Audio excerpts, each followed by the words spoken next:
Alan Brown. Present. Neela Crank-Clements. Taylor Fudge. Present. Mary Jo Meacham. Present. Klaus Raman Phillip. Present. Linda Schultz. Present. Ann Zachritz. Present. You have a quorum. Okay, thank you. I got my microphone on. Okay, I'd like to go over the meeting procedure that's on the back of the cover page for the agenda.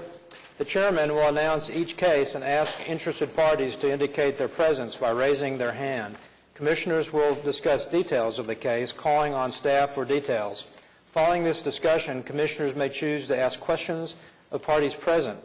Interested persons may speak to support or protest the application.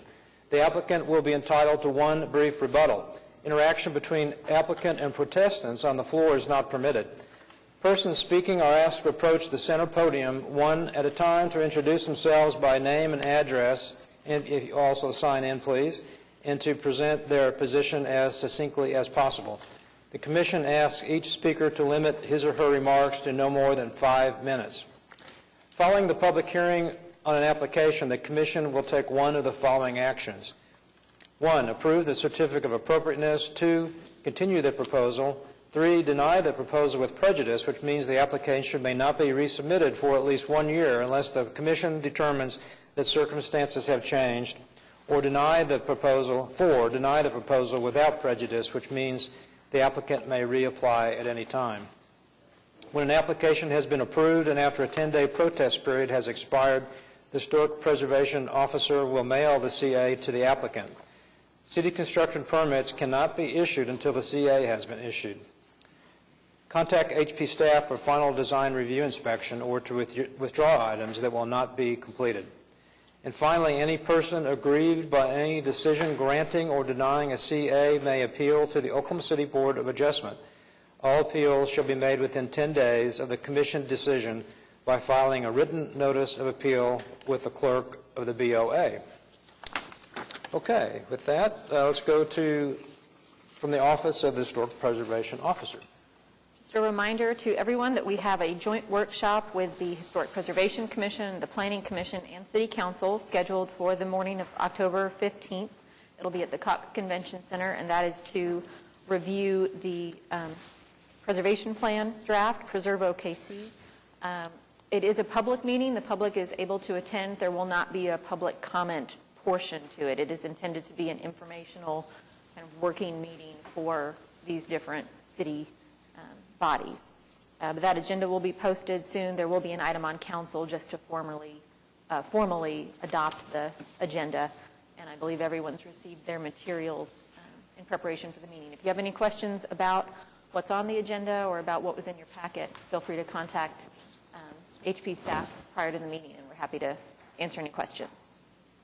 And where is that meeting here? It'll be at the Cox Convention Center. Cox, you said that, Cox Convention Center. Okay, thank you. On to the minutes. Does anybody have any comments on the previous minutes, previous meeting minutes, or motion for approval? I'll make a motion to approve meeting minutes. Yeah. Okay. Is there a second? Second. Okay, it's moved by Klaus Raman Phillip and seconded by Ann Zachritz. All in favor? Aye. Aye. Opposed? Okay, the minutes are accepted. Mr. Chairman, I think I should abstain from that. I wasn't here last month. What's that? I need to abstain. Okay. Thank you. Because you were not here. Yeah. All right. Code enforcement report.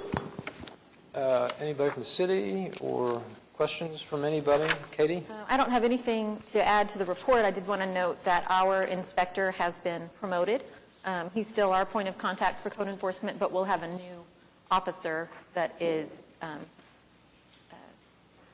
inspecting in the HP district. So when we have that contact information, we'll share that. But for now, Okay. we'll continue to be working with Inspector Hubble. Okay. Great. Okay. Continuance announcements, none. Public hearings, none. Consent docket, none. Wow. On to individual consideration. Yeah, I'd like to make a motion to move item 7A, PC 10609 up to the front. Okay. Is there a second? Second. Been moved by Klaus Raman Phillip and seconded by Ann Zachritz. All in favor? Aye. Aye. Opposed? Okay. That item 7A is moved to the front. Discussion. This is consideration and possible action on a recommendation to designate the Lions property as a historic landmark, HL overlay. This was initiated by the Historic Preservation Commission at the request of the property owner in August, and is back before the commission for a final recommendation today. You've got a staff report in front of you that goes over the history of the property in relation to the historic landmark designation criteria. Staff identified several that that the historic property met. It's significant both for its architecture and its place as a landmark and a visual kind of marker in the area, and kind of a rare remaining example of residential and commercial architecture within the Deep Deuce area. It's also significant for its association with Cindy Lyons, who was an early leader in the Deep Deuce area in the northeast Oklahoma City, in the African American community throughout Oklahoma City. He was an early developer and property owner, and also the inventor of of products that went on to kind of national significance. So I won't go into great detail. You all have received the staff report, but I'm happy to answer any questions. Kathy O'Connor is here from the Alliance, and they are the owners of the property. And I don't know if you wanted to say a few words. Would you like to speak to us? See if there's any questions. We're very happy for your consideration today of designating this as a historic landmark so that we can take it on to the next step in the process. We believe that this building is very significant to Oklahoma City and to the African American community as a place and deserves to be preserved, and that's what our goal is and what we'll be working towards in the future. What is the plan for the building? To preserve it. Just preserve it, okay, and then figure out. We have developed a committee that is going to look at a bunch of different options for it. We would like to put it to commercial use if at all possible. It may be that there's some business incubator space in the old commercial building, possibly in the 1926 mansion. The small 1910 house, we may just use as a residential building. We may just rent it to somebody. It's not in very good shape. The mansion itself is really in pretty good shape. So we just put a new roof on it, finished that up about a week ago. So we're trying to take good care of it already, spend some money on it. Okay. I will note, this is an HL overlay, and it will stay within the downtown business district base zoning. So with the overlay, they can have any use. The overlay doesn't affect that, and DBD allows pretty much everything. So there's some flexibility there for reuse of the property. Okay, great. Any questions for Kathy or Katie? All right, is there a motion then? When we're recommending this to the city council, is that right? Resolution.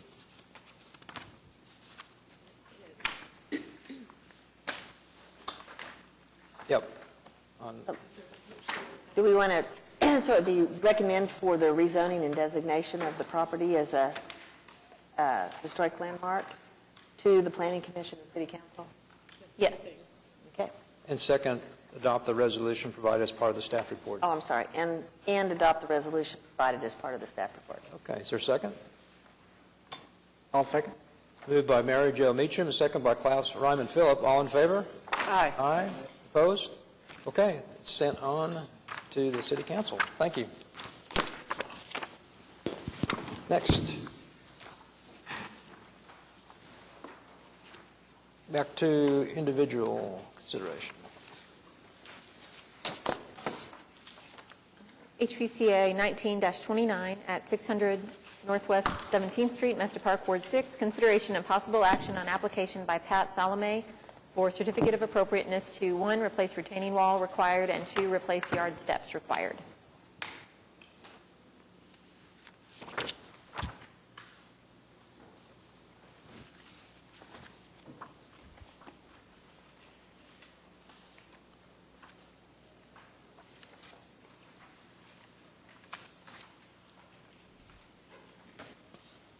Hello. Hello. You can state your name. And I'm Holly Hunt with Sam Gresham Architects. We're at 400 Northwest 23rd. Okay. Here on behalf of Pat Salome's project, just a little reminder, this began as a repairing some stone, damage to her existing retaining wall, and that led to, of course, the disassembling and reassembling of this wall, which took place in a matter of a couple of days. The stone was in pretty bad shape, so we're all very happy with the way it turned out and that they were able to use this stone here. So I put together a bit of a survey of the neighborhood just to look at some different examples of retaining walls. Again, we understand it's not great coming here asking for approval retroactively, but I feel this presentation will show we could have gotten this approved through this process with you all, I believe, had we done it that way, if that had been an option. Again, this was not intentional by the homeowner. So if you will go to the next slide. So in the neighborhood, basically the original example was a cheek wall situation with the concrete steps, and then the retaining wall was built directly outside of that cheek wall. So I went around, and I could not find a single example where cheek walls and retaining walls were built in conjunction with one another, especially one right beside the other. So I think this property probably started out like these others, and over time they decided we really need a retaining wall built in order to hold back this earth, and so that's the way that they built it. So as you can see in these examples, a lot of the rolling terraces, that's when cheek walls were used. But likewise, there's not always cheek walls present in the district, as I noticed. And notice, if you'll stop, that these cheek wall conditions, the edge of the cheek wall structure always aligns with the sidewalk that goes to the street.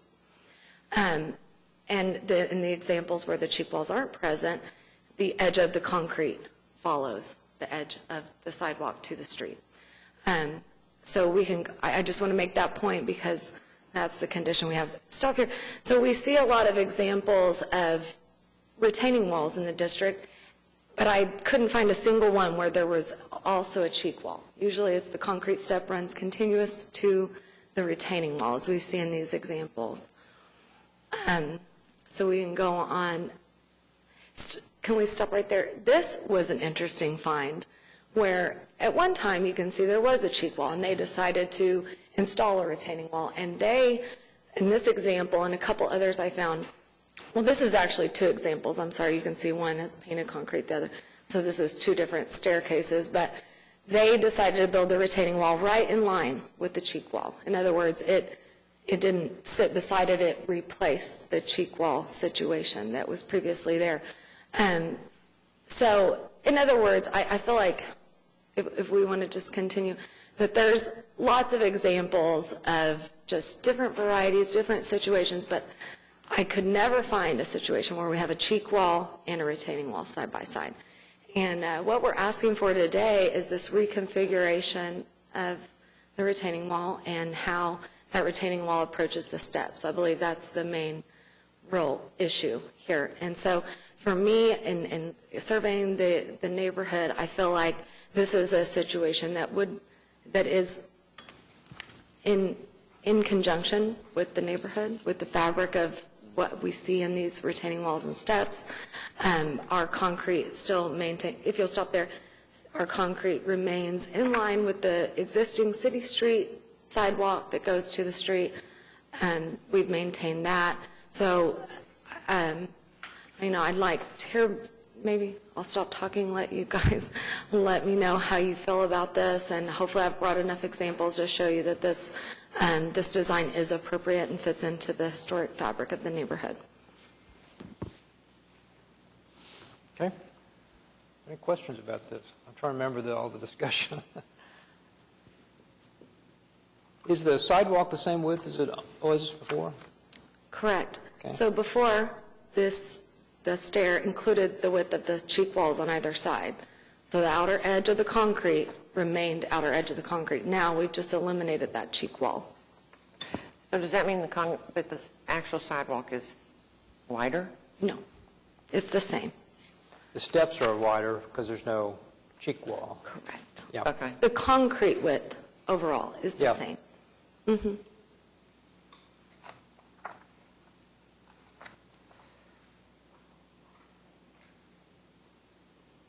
I think, I don't know if you know or not, but originally it looks like maybe the steps were there and the retaining wall was added at some point. Yeah, that's the point Because I it would was a make. rolling, maybe a rolling terrace or something. It's awfully high on the east, but Yeah, I would agree, and in the examples I showed, that seems to be the case. People either had retaining walls with concrete steps or had a rolling terrace with a cheek wall concrete stair. And I think in the case of this property, at one point, I mean, you can see at the corner there, quite a bit of earth to retain. I'm thinking that rolling terrace continually washed over the sidewalk. The homeowners decided to build a retaining wall, and it's old. The retaining wall is old. They love it. It's old stone. They were able to reuse that stone in the proposed. So, but again, this was a little different, right? Than just an exact example of what was historic, because it was retrofitted later. So now we're allowing that retaining wall to be it, and so no longer are the cheek walls needed, because it's no longer a rolling terrace.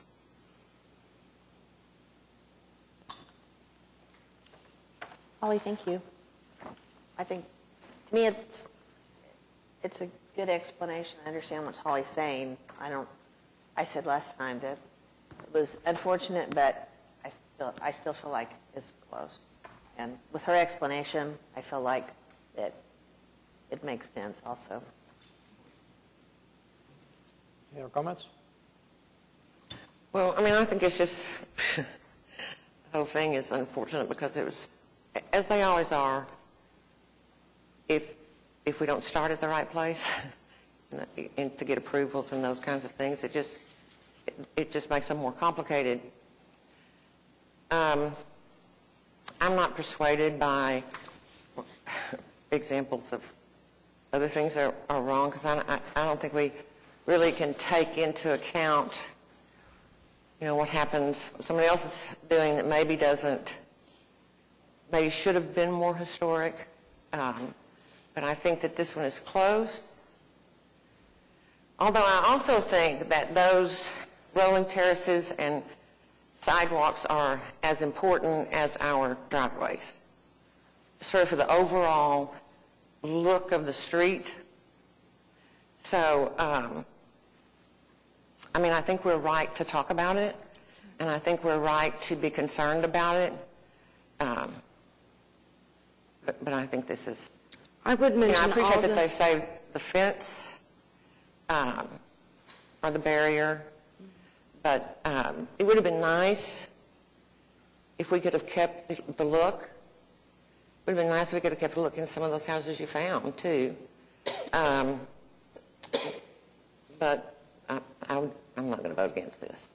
Thank you. Not gonna I would vote. mention that all the examples I brought are historic examples, and just to show that that this is a commonplace approach to retaining wall stair situations, is to not have both a cheek wall and a retaining wall. I think that's all the point I was trying to make. And historically, this is how they were built, if retaining wall had originally been. What's your definition of historic? I'm sorry? How are you defining historic? Well, I just mean that the houses I chose to look at they appeared to not be new construction. Well, I think there's proof in the stone and the years in that the wall itself became historic. It was an unusual situation, and it's too bad that it was not redone like it was, because then it would have been kind of an unusual exception. But It would have been. anyway.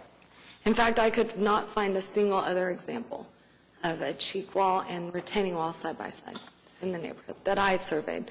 And It makes sense, because really the cheek wall is serving as a retaining wall. correct. And that's Just on the the point side. I'm trying to make is, that they're almost never together. in any other example. So I feel that this retaining wall rebuild, removing the cheek wall, was appropriate historically, because now the retaining wall is becoming its own defining feature of this property. And so no longer are the cheek walls required. There's a lot of discussion about cheek walls, but no discussion about that concrete doesn't look like it's been tinted. And it has been since. This picture is old.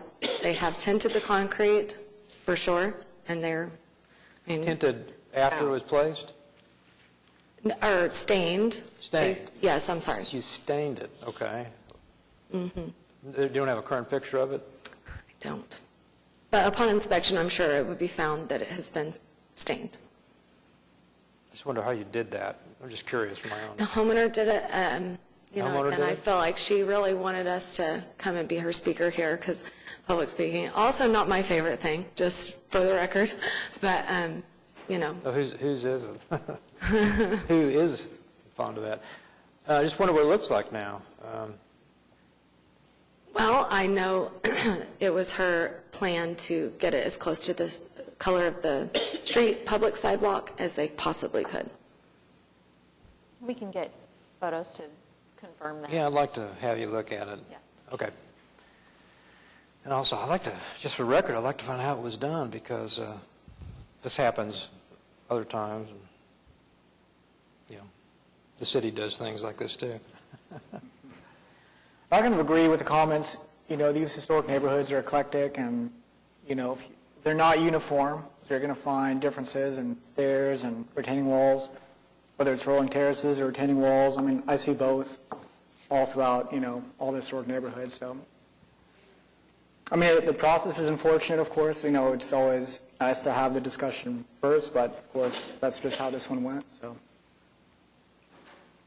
Okay. I think for me personally, the guidelines are pretty black and white. However, the explanation is helpful. It seems like there is some redundancy between the cheek walls and the retaining wall. I don't love the fact that it's after the fact. That's always a frustrating thing for me, and I would imagine my fellow commissioners up here. But I got the feeling, gut sense, maybe that when we talked about this last time, that this wasn't intentionally done after the fact, and that the homeowner did try to reuse some of the old stone, and its uniqueness and all of that too. So I think I could probably get on board with it as well. Okay. I make a motion to approve HBCA 19-00029 with,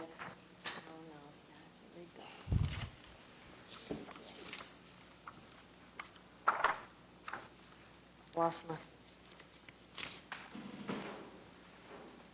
staff report.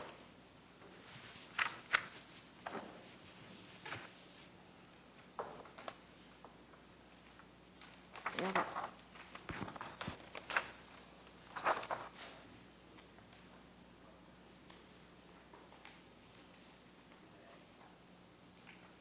Think about this for a minute.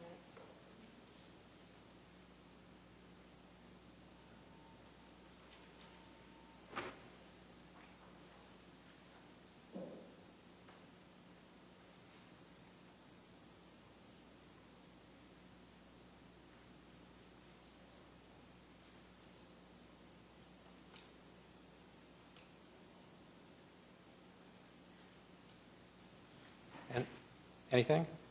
I'm thinking, well, there's 13, there's 13 specific findings that staff has here. Some of them are fine. I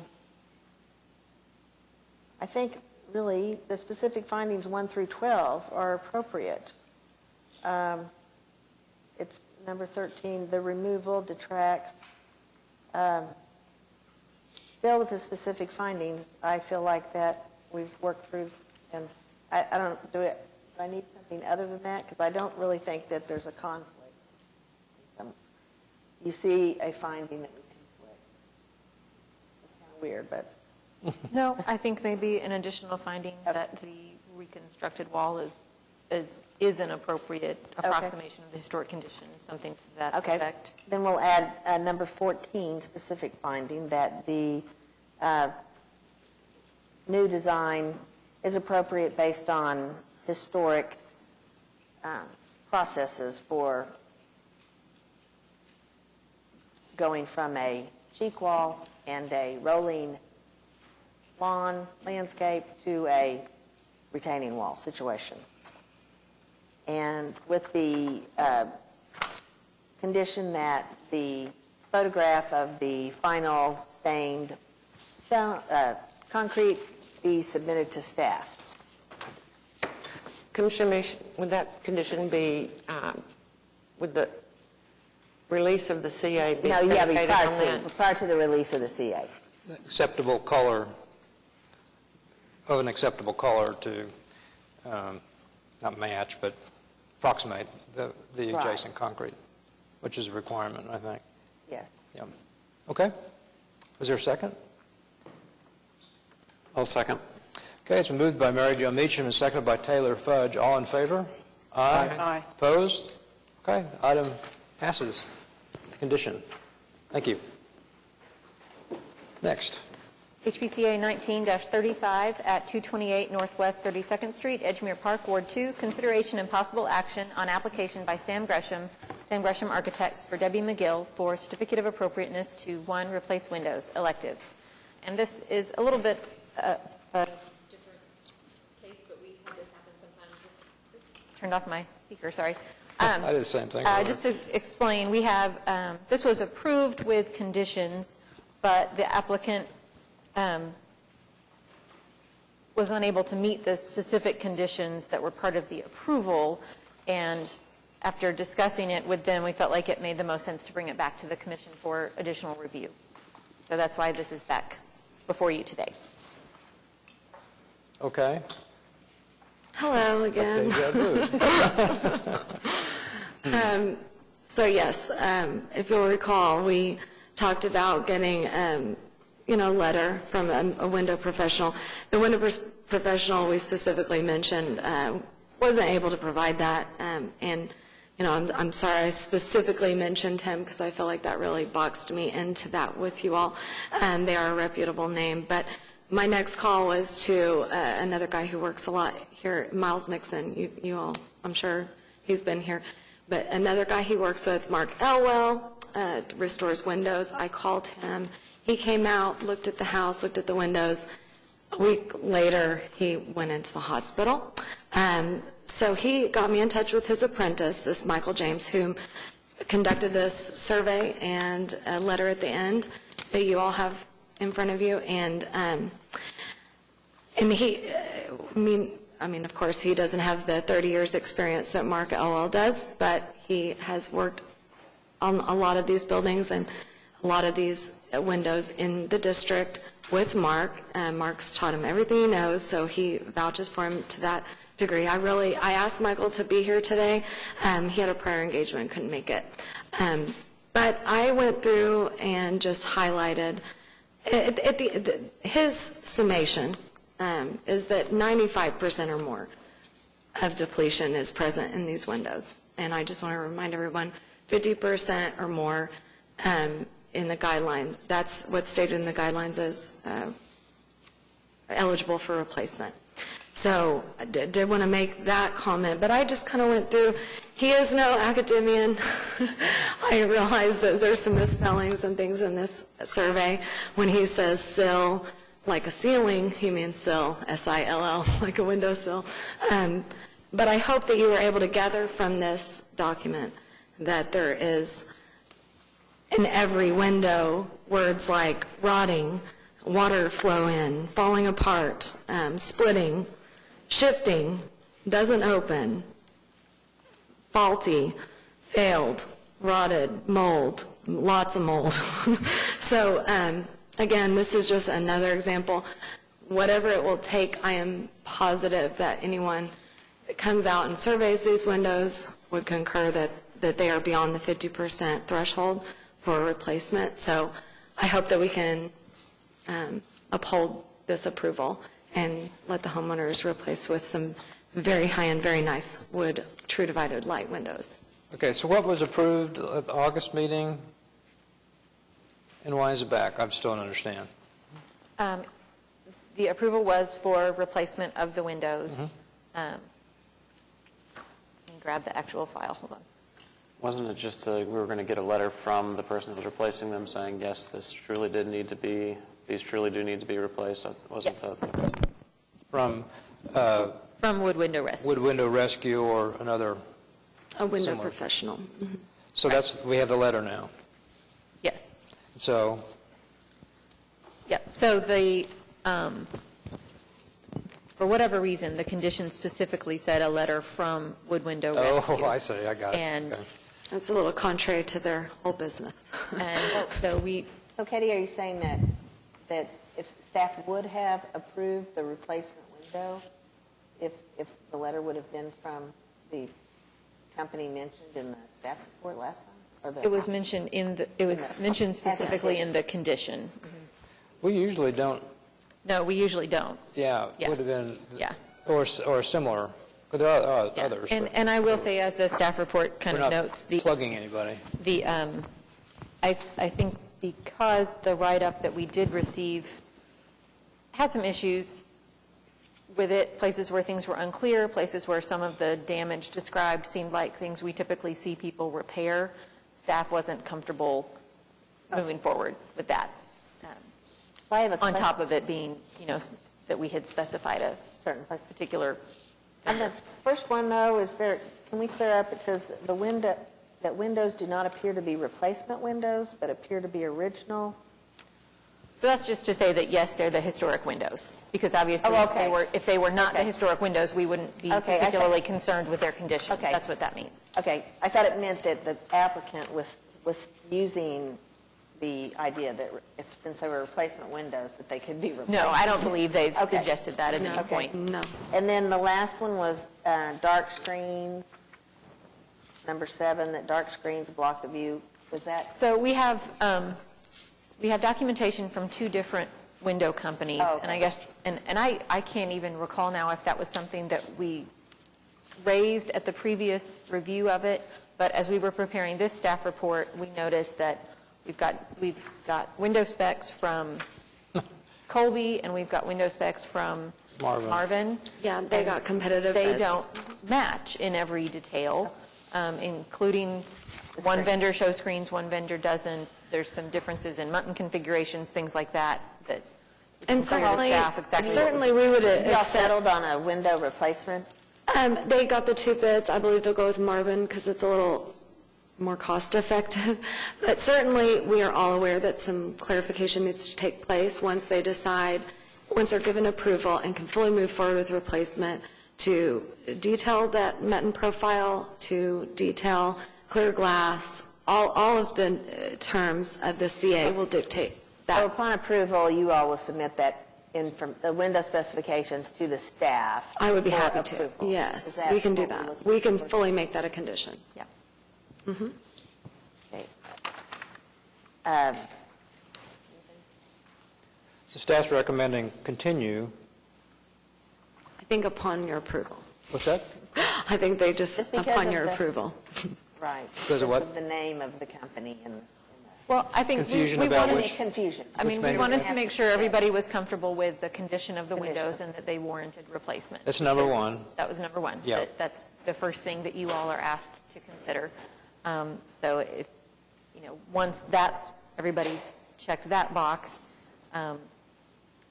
which, to be honest, when reading the write-up of the windows, staff wasn't entirely certain that every single window in the house sounded like it warranted replacement. And then box number 2 is that we're comfortable with the details on the window replacement product. So that's why a continuance was recommended.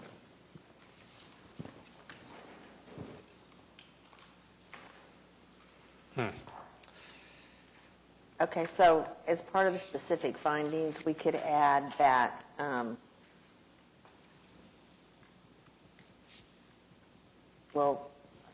that 7, that the dark, that would be part of the specifications, but that the window report submitted by the professional, that we accept that report on the condition, and as a condition of the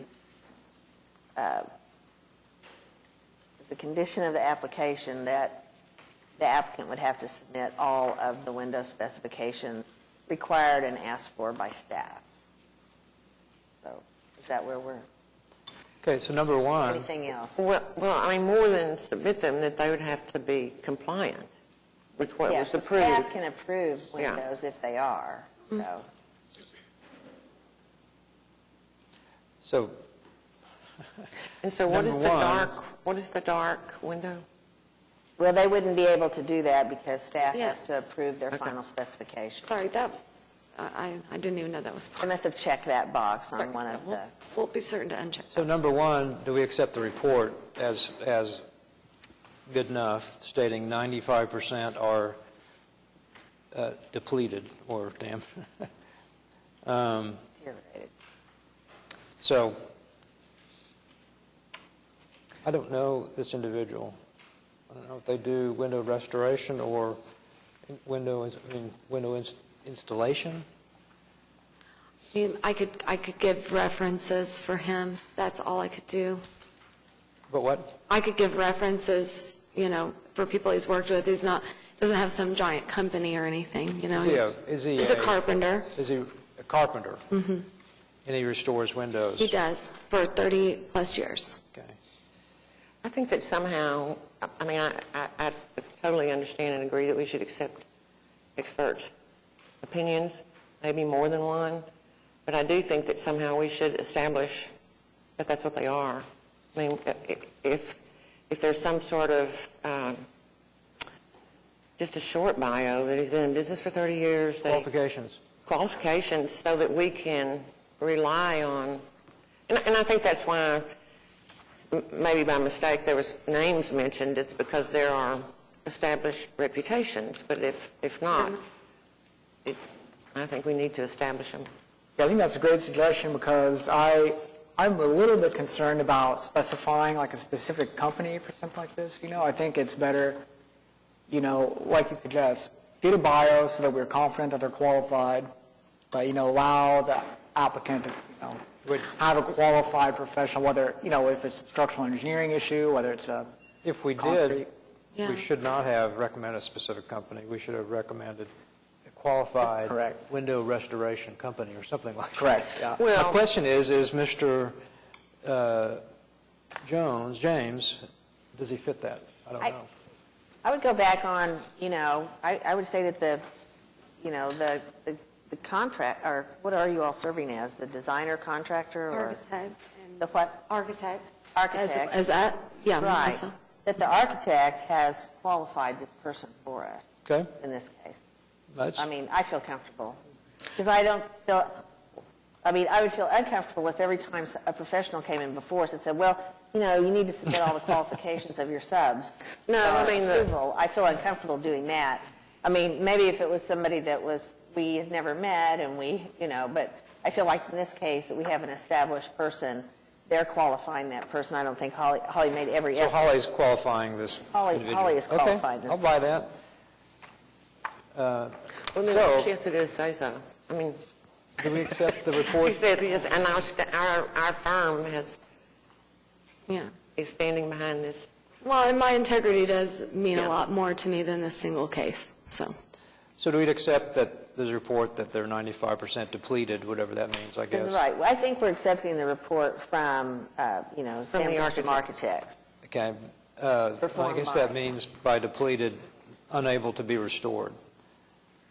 Right. Okay. So that's first step. Second step is the proposed new windows. That the proposed new as a condition that the proposed new windows, that their specifications be submitted to staff and for staff to approve prior to releasing a CA. Okay. Is that A specific window, profile, everything, not right? two Everything. two options. They Yeah. have their list that they Yeah. choose. Okay. All right. Is there a motion there then?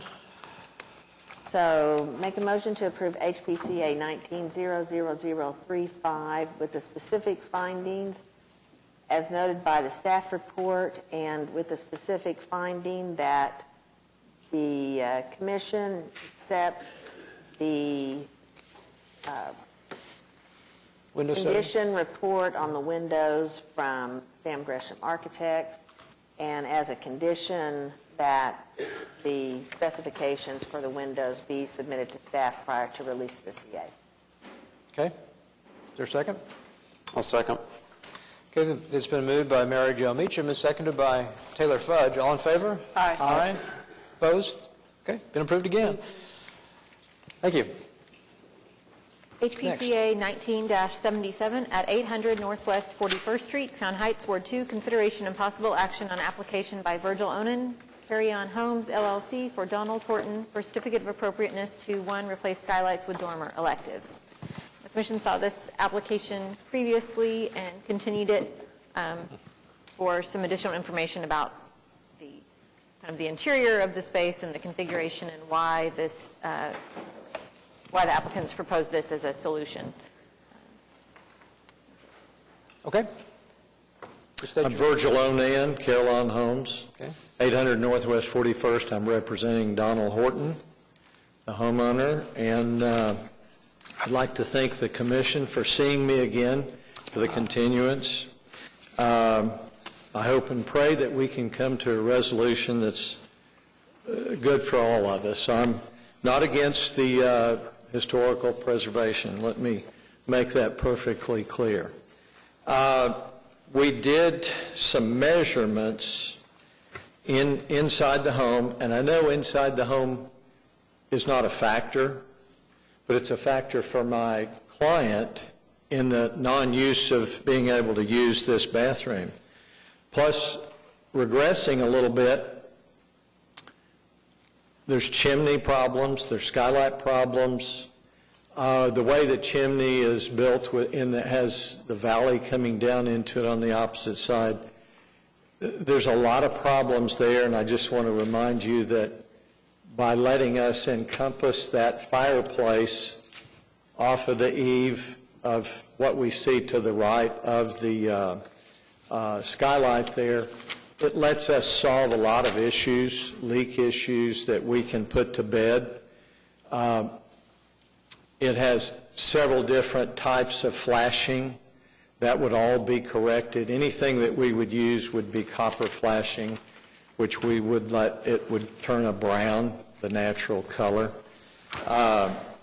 Also, Chartel is the north-south street on the east side of the home. There's a lot of vegetation in that area, and I don't think, in my opinion, it's not going to be totally visible. There's there's not that much traffic on it to begin with, and so I hope and pray that we can come to that resolution. We did sketch a window in there that was really like a 3-foot by 1 foot tall. Probably, and there's 3 divided lights there.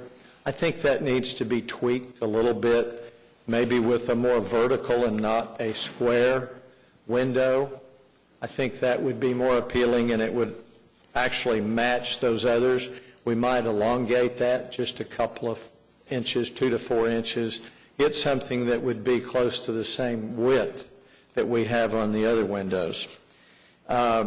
If you'll look at the inside, I think we have some pictures inside of those.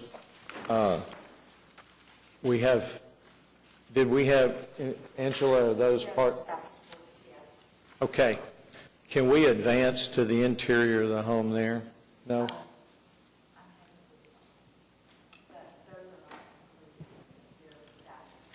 Just the staff. Okay. So we have nothing, Angela, to point to? Okay. Each of the commission members has the pictures in their The staff pictures. report in front Okay, of them. Yeah, they're going to perfect. be on pages 13 and 14 of Right. the staff reports. You can And refer to that. 12, 13, 14. Yep. Okay, the first one that I'm referring to is the measurement from the floor to the top of the wall there is 6'10", which is sufficient, but because of the slope of the roof, the shower head is set at 5'6", and the bottom of the shower head itself, there's only a 5-foot clearance. these people are not that small, not that short, and they don't have children. Their children are grown, and so this is one of those bedrooms. The other picture I'd refer to the skylight itself, from the floor to the skylight, where it starts at, is 5'9". And then the measurement that we had going from the floor to the eave, where the gutter, the half-round gutter is 7'7". So by allowing us to get rid of the skylight and hopefully make that a very usable shower, it gives us room with the way that skylight, or the way the dormer is drawn. It's just a much more usable, and I go back and I know that it can't refer back, but in 2005 we were able to put the other skylight. And so I hope and pray that you will reconsider your stand on that, because it's really needed. And I know you're not supposed to deal on inside, but I hope and pray that you'll consider some of those items. It's a little hard to shower in there the way it is. If you stand in the tub, you have to bend over, and you're sticking your head out the skylight, which is not a good situation. But it would allow us to redo the plumbing and to actually, if we want a tub shower, if we want a shower, which I know doesn't matter to you, but it helps us clean a lot of things up. It will not damage the chimney at all. The chimney is high enough, and it'll have the same pitches, same materials that we've used on the other. There wouldn't be any changes. And I'll be happy to answer questions. Okay, thank you. In the packet on page 11, was that the original Skylight application? It says 1983. Was that 83 or 89? I can't remember. It says 83. 83. Yeah. Okay, just curious. That's interesting. Yeah, we talked about that last time, replacing the skylight. It really doesn't do us any good. It's so close to the siding, the cedar, the number one wooden shingles there for siding. It's just kind of a disaster area there. It's unfortunate it was approved at that time, I agree. being on the front. I probably wouldn't be here right now. Our guidelines were a lot skimpier in 1983 when it came to, I don't think we had guidelines, did we? It was well, I think the guidelines were basically everything should be Couple of appropriate and pages. compatible. And Yeah. that was about it. So, Well, and I think it's less about the skyline and more about the dormer in terms of the standards and guidelines, right? What was that, Linda? It's less about the skyline and more about the dormer with Oh, the yeah, the guidelines. proposed dormer, right. Yeah. Right. Because the guidelines The skylight's there. are fairly Yeah, specific. the skylight, we inherited that. Well, it's less about, opportunities to do something in terms of replacing it or whatever. The skylight with something besides the dormer, because the dormer is specifically addressed in the guidelines as inappropriate. So, Well, it wasn't in 2005. I just got bad timing for applying for it. Maybe we should have done that back in 2005, but that's, I can't argue the guidelines you're given. It's just, it's a tough situation trying to represent my client, and they so much want this resolved. Again, had it been that way since the beginning, we would have not had all the issues that have happened over the years. And again, I think we had in the original pictures, you look at those, the flashing, the mastic, the goop that they've put up there trying to get it, it's atrocious. So I hope and pray that you will reconsider. There's no other way to reconfigure the bathroom to provide a shower without having to do a dormer? No, the skylight sticks up, 6 or 8 inches there, and you're just not going to get that. It's just not going to be able to be Well, I didn't know what the rest of the achieved. bathroom layout was like, but Okay, we'll accept that. Thank you. Comments, staff is recommending denial. I mean, kind of playing devil's advocate a little bit, if I'm looking at the tiles, kind of as a way to measure horizontally where that skylight is in relation to the tub. If you look at the corner of that skylight, the inside corner, kind of where it's 5'9", that's Yes. almost to the edge of the tub anyways. So to me, I don't know, I really can't imagine a skylight. I mean, I realize it gives you some headspace, but it's already over to the side anyway, So it's kind of... I'm kind of wondering why the depth of that opening is 17 5/8 inches. That's pretty deep for that skylight framing plus the curb. Looks like candlelight in there. Maybe they furred it down a little bit. I don't know. I don't know. Looks deep. Well, I think that top tile was cut there, and so those were 6-inch tiles. So you would see that's 18 inches, but it had been cut there on the top surface there. I mean, there's no furring above the bathtub. That's not furred down in some way. That's the actual roof? No, that's the roof line that is coming down at that That's pitch, forming yes. that pitch, okay. It's a pretty steep pitch there. It must be the curb that builds it up so high Right. for the skylight, okay?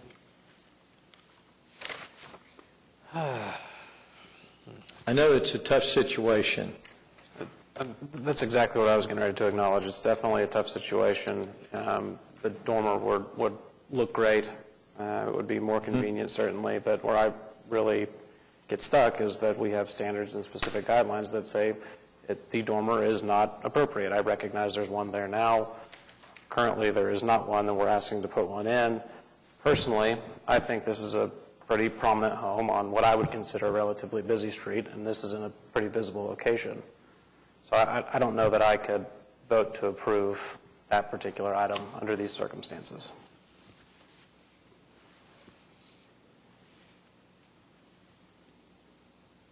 Anybody else?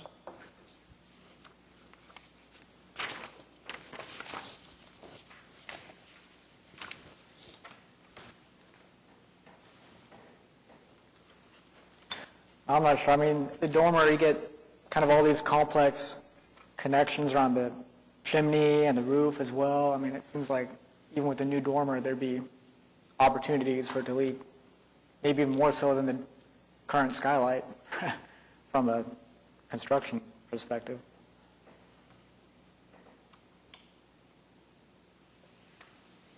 I guess my point about the height is if you just, return the roof back to a flat roof, no skylight, frankly, I don't think it'd alter the current conditions of your shower because that skylight's so far over to the outside on the edge of that tub, based on this image, that I just wonder if it makes sense.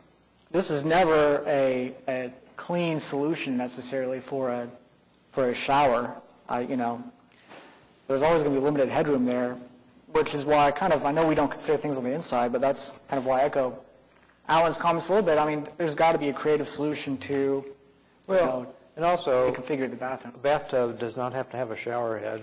You can have a personal shower. So I don't feel like we ought to, in my opinion, we ought to violate the guidelines. It's unfortunate, but a shower's, not required. And actually, it doesn't meet code either. Even if you put the dormer, it probably would raise it up to 6'8". So I kind of agree with Taylor about that.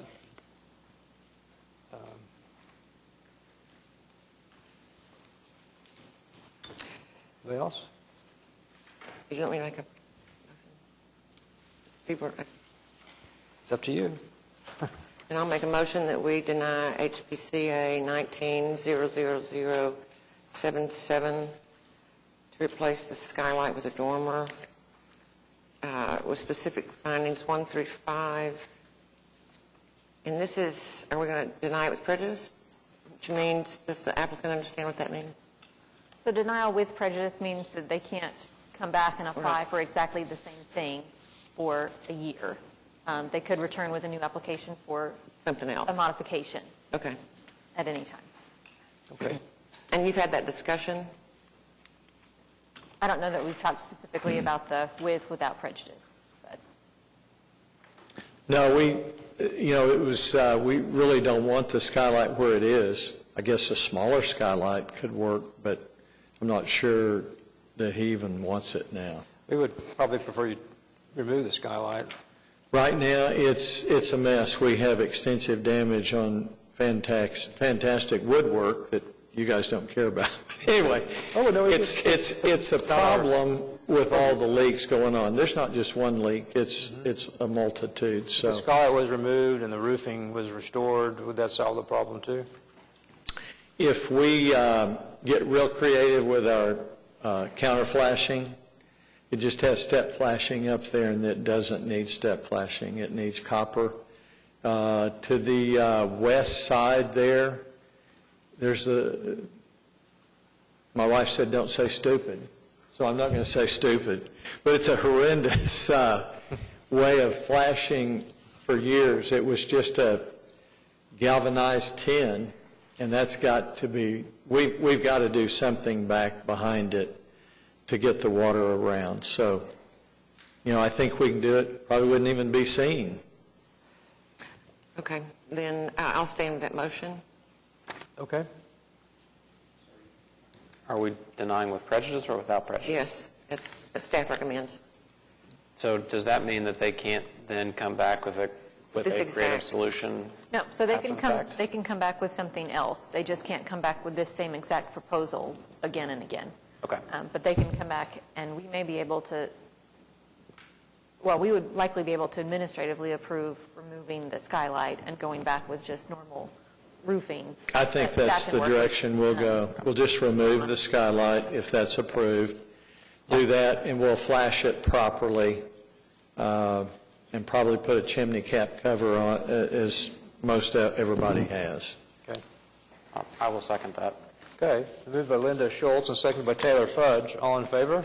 Aye. Opposed? Okay, been denied with prejudice. Okay, thank you for your audience. Thanks for coming. HPCA 19-90, Revision 3, at 604 Northwest 41st Street, Crown Heights, Ward 2. Consideration and possible action on application by Betsy Brunstetter for revision to the previously approved Certificate of Appropriateness to Item 8, Construct Garage, to modify garage door height, increase roof pitch and height, and to add a window to the rear gable end. So the Commission previously approved this garage, and there's some changes made to the design that have kind of resulted midway through construction. Okay. So Katie and I worked on this garage. State your name, please. Oh, and address. sorry. Oh, so sorry. My name is Betsy Brunstetter, 717 North, oh, that's not my address anymore. moved? 604 Northwest 41st Street. Yeah, I moved. And Katie and I worked on this garage to make it look as much like the previous garage. Katie, you want to flip back to that? Oh, Angela, you're doing it clear over there. Did you also sign in, Betsy? Thank you. Thank you. I need all the help I can get. I'm not usually on this side of the... Oh, it's already been built. So, Can you flip back to the old garage? oh, I thought I saw that in there. Anyway, so it's not, it's not like an architectural masterpiece. You can go ahead and go to the next one. But it is as much, there it is, there's the old one.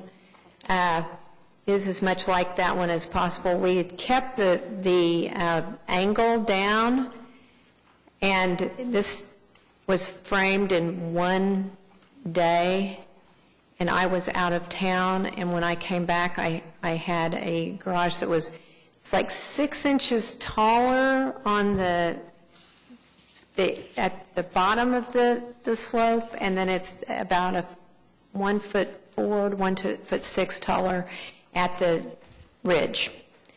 And I am hoping that you accept it, because it's built. So the eve line is taller than, is what we have in our packet, is that what you submitted? Oh, it's on the second page is the way, Yeah. is the way it is. And the biggest difference as far as the appearance is concerned is that the garage doors are shorter, because the garage doors are 7 foot, Are those which seven- is the standard. Yeah, are garage those 7 foot doors, in the right. photograph? I previously had shown 8-foot doors. Yep. The proportions still look different in your revised 9/9/19. The proportions still look different. Is the eve 9 feet? It looks more like 10. Well, it's supposed to be 9 feet, and it's on a curb, which makes it a little bit weird, and there's a big step when you get in, that bump is bigger than normal when you get into the garage. Yeah, proportionally, I would not. It looks very much like the old garages, though. Yeah. Proportions look odd. The eve line doesn't look as you drew it. I assume you drew this. Yep.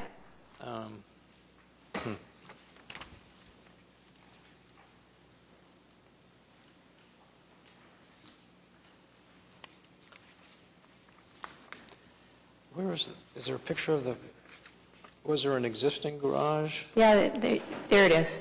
That's it. It had a really, really tall roof, probably as tall as the top of the roof is now. The reason the builders did the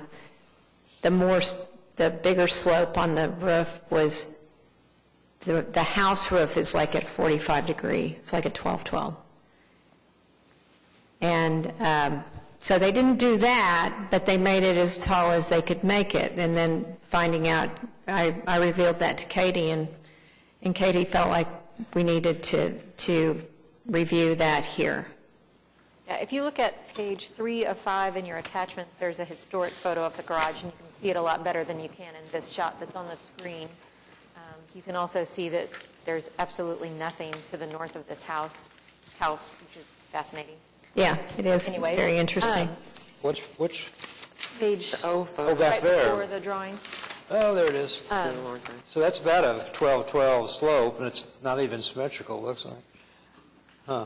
And yeah, we've had several applications through recently addressing kind of height of garages getting taller, that sort of thing. So didn't feel like this was as significantly taller than what was originally approved as some other ones that we've seen lately, but felt that it needed to come to the commission and not just be an administrative approval. And why did your contractor say he did that? While you were gone? There's and a lot in the construction world, especially in residential, there's a big language barrier. Oh, he was going wah, wah, wah. And there was some reason. I mean, I was really, honestly, and that sounded kind of facetious, and I apologize for that. What I really wanted was to know if there was some physics involved or something. No, I don't. No, they did know because they had done some work on the roof of the house and within the house. They did know that the roof is very, very steep on the main house, and I think they were trying to do their best, but they weren't. Also didn't necessarily read the plans. So the other thing that's different is windows. None on the west now. That was a request from the building permit people. At the request because of fire? Because of distance from it's 3 feet from the property line, but. And that we did actually do as an administrative revision. Okay. Because neither side of the garage is visible from the public right-of-way. So and a we new seem window. to see this fairly often when people get approved to have windows on the side of their garage and then. And why did the they can't building? have it. Because it's too close to the property line. So it has to be fire rated, which means no windows. And a new window on the south. And that's up high so that there is storage in the attic. It's not a second floor. It's not intended for habitable use, but we'd like to have some natural light in there for storage.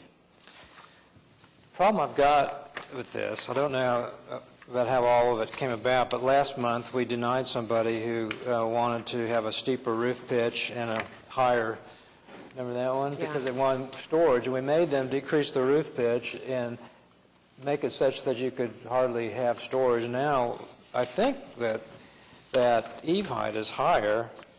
I think that than was originally proposed. Of course, the roof pitch, which allows a lot more storage. Doesn't the historic photograph indicate that it was a steeply pitched roof? Yes, but that's only half width, so now you got Right, a double but- wide that's that same pitch, it'd be twice as tall. Well, right, it's a compromise there, but it's still steeply pitched versus, Steep, I mean, you know, it's a steep pitch here. but twice as tall, and the eave line, I think, is taller than what was originally proposed. Proportions look odd to me. I Than what mean, would. that's what I'm saying. The historic photograph looks odd, too, to me. You can't, Well- you can't stand up within 8 feet of the eave because it's, the ceiling joists of the inside of the garage are clipped off. There's no way to get a second floor in that garage other than right in the center. Well, I'm just saying that it looks like it has a lot roomier attic than the original proposal did. And because we just denied somebody for wanting the same thing, kind of sticks a little bit with me. I think to some extent, though, the denial of the 1212 at last month's proposal was due to the style of the house. The style. That house was very much more colonial revival to some extent, and a steeply pitched garage roof at that location wouldn't have been compatible with that house. Could be. Whereas this, you may or may not decide this is more compatible. I don't know. And this is not about you, but No. what this brings up is, then can you just go ahead and build it the way you want to anyway? I mean, could this guy last month have just built it and then come back and we would have then just said, okay? I mean, that's where I struggle with it. And it's less about you specifically. We were just having this discussion. It says previously approved. When did we previously approve it, or was it administrative? Or? It was The garage was approved by the commission. Okay, that must have been the meeting I But missed. I don't we're remember not it. discussing whether they should have come before us. We're discussing if this wasn't built, would we approve this today? I mean, that's the way it's written, is that we're supposed to look at it as if it were not built. Yeah, well, So even though it did get built and it was, you know, there was a change, that's my thought on this one, is that I think we would have approved the one that she's submitting as today. I don't know. I don't know the discussion, but, you know, it's twice as big as the one that was there. I don't know the size. Let's see. I We also, already approved the garage. Well, that's what I'm talking about. I don't remember the discussion. I wasn't here, I guess. I also read that to be when it's not something that's been under our purview before. I mean, like the retaining wall. I mean, we never saw that. Right, well, we never saw this one either. I mean, we did see this one, that's what I'm saying. Yeah. The garage was approved, but, you know, we've had one in the past but we still have to look at it as if, that's the only way we can do it, as if we were presented with this today, would we approve it? Well, if you were presented with the original design today, and this is really not very different than the original design. That's what I'm saying. I'm not sure that, why we would not approve what she's presenting today, as it happened. Personally, okay, but if we don't even consider that we previously approved it, okay, it's twice as big as the original garage, and the height is probably at least a third as higher than the original garage. That's my point. If you're not considering that we proved it before, the No, proportions don't seem Well, correct. that's not how I'm looking at it. I'm looking at it, if this was given us today, then would we approve it? That's what I'm saying. And I'm looking at it, I don't think proportions are correct. I think it's twice as big as the original garage. Well, we And- approve two-car garages all the time, But where the original I garage understand is that. not. I understand that, but proportions, to me, make it twice, probably about a third as tall as what was there before, with the way it's presented right now. To me, the proportions are not What? even as drawn on the 9/19 plan. The images look different to me. That's me. I stood at the top of that peak and ran a tape measure down to the ground, and it is 18 feet to the very tippy top of that peak right now in real life. And the original design was, 16'4" or something like that? Your revised drawing says 18 feet, so My revised one says 18 feet, Yeah. but the original one says what? 16.4. So it is 1'8", is that right? 1'8", Inches taller. taller than it originally approved. And I didn't move a shovel. Did the old garage didn't go down until after we had complete clearance and approval. well, I just look at that, the proportions to me, I would say let's lower the eave line by a foot or something. It doesn't look like the north elevation proportionally. Well, Alan, I would have to completely deconstruct that garage. That's my position. You guys, it's just one person. To me, it looks a little out of proportion. Maybe your guys just.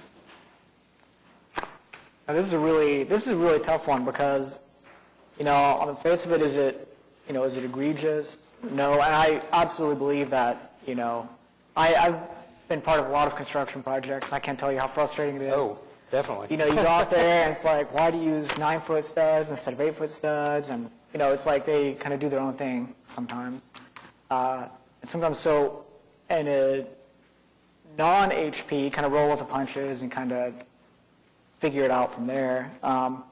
It's tough because I kind of agree with Alan, though, just looking at the proportions, on the north elevation versus that, I don't think those really match up with the drawings either. It's off a little bit. At the same time, the front house does have a steeply pitched roof. I think we approved a two-car garage. It's a tough decision because, I don't think it's an egregious departure, and I think it's an honest contractor mistake. At the same time, I absolutely understand, we've had a lot of cases lately where people act first and act for forgiveness, and I'm not saying this is a personal thing against you, because I know that I totally believe that this was a unfortunate, miscommunication, or they just kind of did, they looked at the picture and said, okay, we know how to build this, and kind of did it. What might help proportions is go back to an 8-foot door, so don't have that tall, as much wall above the garage doors. Is this the current state of construction for this? No, it's got all the siding on it and the Finished. doors in it and the whole business. I guess one thing I would say is I appreciate the fact that you came to Katie after the fact and said, hey, this is what the challenge we're facing. I'm sure you very well could have just said, oh, well, we won't tell her, and it'll just move on down the road. So to me, that's appreciated. I also think that it does look a little bit out of proportion, but looking at the house, it has a very steep roof, and it's a very kind of aggressive slope. I don't know all the terminology that you guys use, but to me it seems to fit with what we've got here. I think staff has voted to approve. I would probably vote to approve as well. Okay. Yeah, I think that's kind of where we fall as far as on these projects. We consider everything on a case-by-case basis, and I appreciate that they did something different, and you reported it to Katie, and we're going through the process, and, it's not like you added a story to it, and... It was not intentional. Right.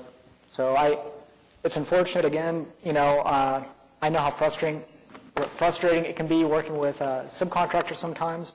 Not that they do things maliciously, but, just communications and getting things done quickly and whatever materials are available. There's a lot of factors there. So I think could be worse. Okay, I'll go I'm along. kind of go along with I'm kind of there too. I mean, I know you think we're just raking you over the coals, but it's because we just sort of struggle with trying to be very, very fair. I understand that. With everyone, and so it's our struggle as much as anything. Well, especially this last month we had Yes, something yes, similar. it's just really hard, and I know you appreciate my that mind. because you have lots of experience in these kind of boards. It's a pretty garage. I mean, it fits the neighborhood, and although I regret that you came back and found it and that you had to deal with it again, and we did, but it's probably not enough for me to vote against it. Okay. Okay. I would make a motion to approve HBCA 19-00090 with the specific findings as noted by the staff in the staff report with no conditions, except that the recently submitted drawings must match the final project. Okay. Is there a second? I'll second. Been moved by Mary Jo Meacham, and seconded by Klaus Ryman Phillip. All in favor? Aye. Opposed? Okay, you've been approved. Thank you. Finally. All right, next. HPCA 19-00112 at 1005 Northwest 38th Street, Crown Heights, Ward 2, consideration and possible action on application by John Reinke for Michael Smith for certificate of appropriateness to 1, demolish garage elective and 2, construct garage elective. Okay. Hi, everybody. John Reinke, Okay. representing for the owner and myself.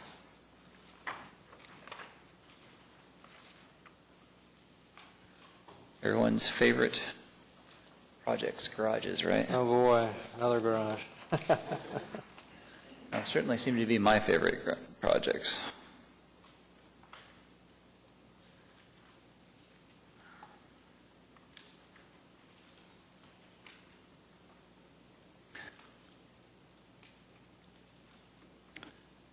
Would you guys like me to begin, or would you? Yeah, sure. Somebody has questions. We didn't lose a quorum, did we? No. We Okay. still have quorum. Okay. We just meet at 5. Yeah. All right. Go ahead. Explain what you're doing, I guess, while we're looking. Okay. Well, as you can see, the garage is in a dilapidated condition, and the staff report suggests that we are going to be allowed to go ahead and take it down because it is not really a achievable or sustainable effort to try to salvage what's there. So I don't know if you've had a chance to look over some of the pictures and everything, but it's in pretty tough shape, and we've got a pretty pronounced lean to it. But as noted in the staff report, they're recommending that we are allowed to go ahead and bring this down. So the question is, how are we going to put it back together? And the staff has recommended to continue to give me an opportunity to give some more information. And if I'm reading this correctly, they're specifically concerned about findings number 7 and then 10 through 14, as noted on page 8 of 9 in the staff report.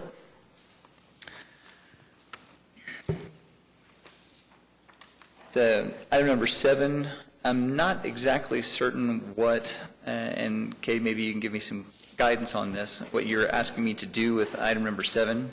The windows that we're proposing are not visible from the street. And as it's written here, it says the documentation description should be limited to those that illustrate the proposed window and screens.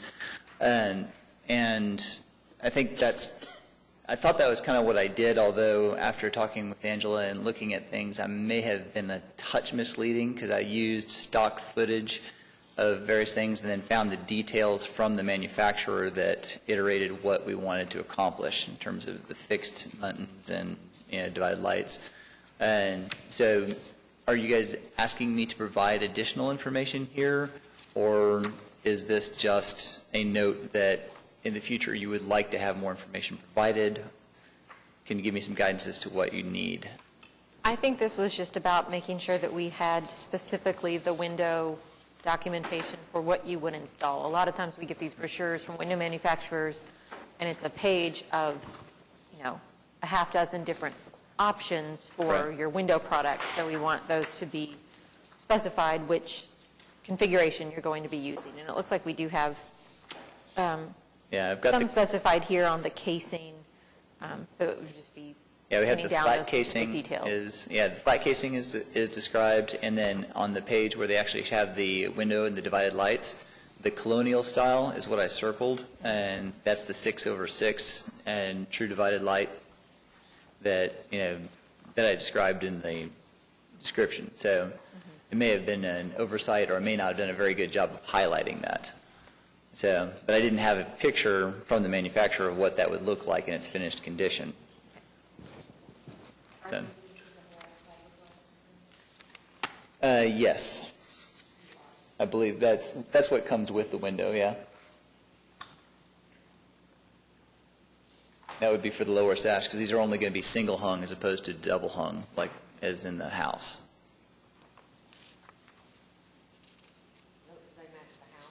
Yeah, the style and look of this is the same as in the house. The house windows, which I did not provide other than the street view picture, they're all basically 6/6, in a variety of sizes. So as they get a little bit wider, of course, they add another light, but another row of lights. The other is, on your drawings, you don't have the size of the trim, and you don't have the trim on the garage door or around the windows or the pedestrian door. Yeah, and that is... if you had to turn in additional information, could you include that? Absolutely. And that was, I remember when I was actually drawing this, as I've been sitting here considering this, and, because I was doing this by hand and I had put the gutter on, I was like, if I try to draw another tiny little line there, I felt like it was just going to be a mess.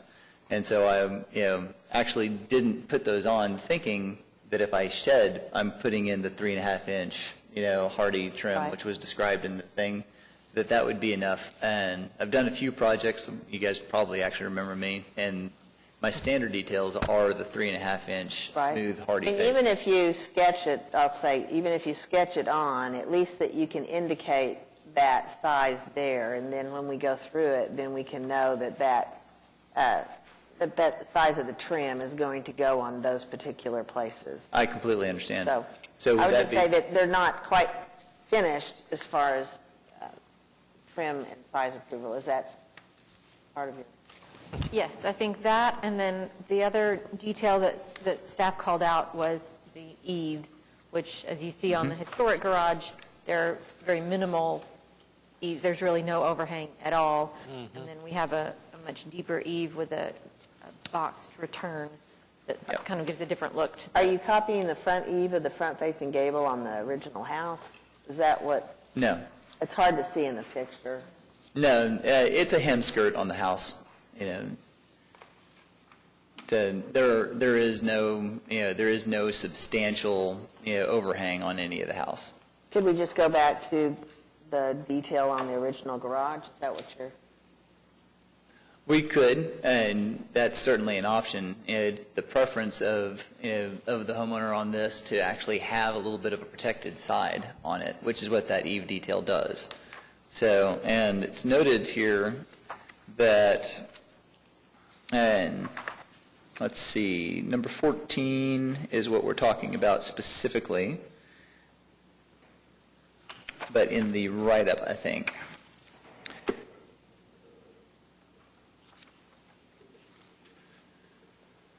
So it's a 1-foot overhang. Yeah. Right now. So, only 3 feet. Yeah. So, in the considerations, it says it is unlikely the placement of the garage closer to the rear property line will be perceptible. The garage will be visible from the street only from directly in front of the driveway. And, however, a relocation of only 3 feet may not be adequate for permitting purposes, as the proposal includes a 1-foot overhanging eave. And an administratively approved revision to relocate further from the east property line may be necessary upon application for a building permit.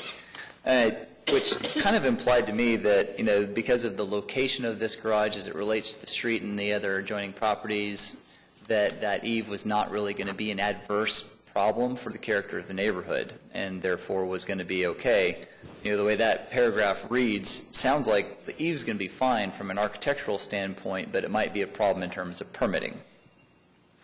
So, and as I said, that eave does provide a greater degree of protection for, using the garage, and as well as, and also helps with the maintenance of it. But, other than that, and being a desirable feature, if you guys absolutely have to have the hem skirt, that is doable. Have a what? I'm calling it a hem skirt, where it's basically there is no eave. It just drops straight to that 1-inch line. And I'm borrowing that from a framer friend of mine who described it that way. Okay. So it may be a difference in nomenclature. Learn something new every day. Yeah. What would you guys call that? That's called a fascia board, but Yeah, where it's just a fascia board instead of an eave. yeah. Yeah. So. But to me, the overhang changes the character of it quite a bit. It's fair. I agree. I guess not to reference a different project, but the last project had kind of a similar fascia board, kind of a no eave. I think you can flash it just fine, do a drip edge or something to where I don't think you'd have water problems, hopefully. It does provide a place for a vent in the soffit. Yeah, and that does help with the venting through the roof to the gable. We're proposing to use a gable vent. A ridge or not a gable vent. Yes, a ridge vent. Ridge vent. Yeah, so if we have that ventilated soffit, then we really get good airflow, which does help with the maintenance of the garage. If you don't have the soffit vents, would you put static vents along the eave or something? Or? Oh, we'd have to revisit that. It would definitely be an increase to the roofing cost. 'Cause the typical venting detail for a ridge vent, if you don't have the ventilated soffit, is to have that it's a hard plastic fixed edge that allows air admittance just below the last layer of shingles. So I've never seen that. it's a pretty cool detail, but it's a pretty pricey one. And they came up with it, and they're like, "Hey, not many people have this." So it's it runs pretty good per linear foot. And of course, because we're only doing a single gable on this thing, we'd have to run it the entirety of both sides. So that would be less than ideal. But the interior is open. There's no floor, or you're not trying to have attic storage, are you? At this time, there will be decking for some minimal attic storage, but it would be nice to have the option for doing an actual enclosed gypboard later. So, and my client is a potter and a stonemason and pretty much all around do-it-yourself enthusiast. So the likelihood of him spending an immense amount of time in the garage and then wanting it to be in a pretty finished and usable condition is fairly high. So, what about gable vents, like on the old garage? yeah, like people not- like's currently right there. Yeah. There's a gable vent there, and we hadn't proposed to go back with that. So mostly because gable vents are places for critters to hang out. So. Is that kind of why they're not as widespread? I beg your pardon? That's probably why they're not as widespread now? Yeah. Yeah. Yeah, so, they look nice, but they become a maintenance issue, so for said, aforementioned critters, plus, it's one more place for your caulking to separate and all kinds of things to happen. I guess if we're going to, my point was, if we're going to close some storage space, that might affect how you're going to vent Right. it. And yeah, there will be storage in the attic. We're going to deck off a substantial portion of the roof of the attic space, with plywood, so that there can be storage up there. Mm-hmm. But like I said, right now it's not our proposal to finish the interior of the garage with gypboard. So it is or isn't? It is not. It's not currently. But like I said, that is a reasonable anticipation for their future use. So, and on the finish on the doors, or have y'all agreed on that? We're talking about the garage door finish? Yeah, actually, if you look at the garage door selection. I can't tell.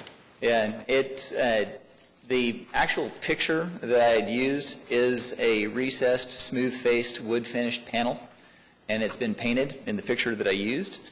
and that's been the standard thing that I have been doing. So I felt like that was implicit, but we can definitely make that explicit, that it will be smooth, it will be painted. So that actually brings together a curious thing. In Crown Heights, it isn't actually required to have a wood door, and the client's preference on this is to do an insulated metal door, but metal doors, are metal doors allowed?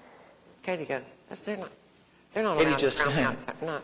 actually, it's not iterated in the things. I read the criteria twice. It says Are metal doors allowed in Crown Heights? Wood doors. Not totally wood doors. Wood doors are Not preferred totally and wood appropriate. doors is our question. wood doors are definitely preferred. I would grant that. But it actually, it mentions specifically where metal doors are allowed in Shepherd and in Mesa, which is basically the non-street facing or in the back of properties. Those were decisions made by those historic districts in the very beginning. Yeah. So That's please. the same. The districts that are allowed to have metal doors are specifically called out. They've just been mentioned. What is allowed for the other districts, excluding Paseo, is either wood doors, wood composition doors in excess of 85% wood product, or aluminum clad doors. Crown Heights is, And what are you proposing?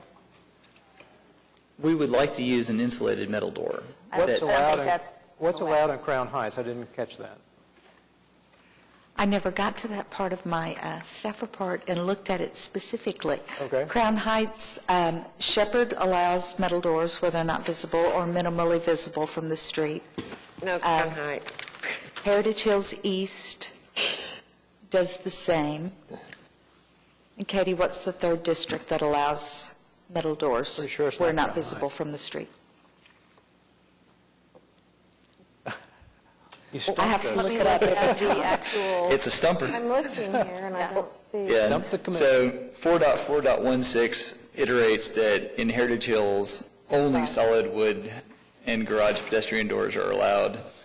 And then it says, then it kind of fudges into new garage pedestrian doors in all other districts. And then you go to new garage vehicle doors in all other districts may be solid wood, wood veneer with concealed metal frame or composite material, including fiberglass or wood. Doors should match the historic design.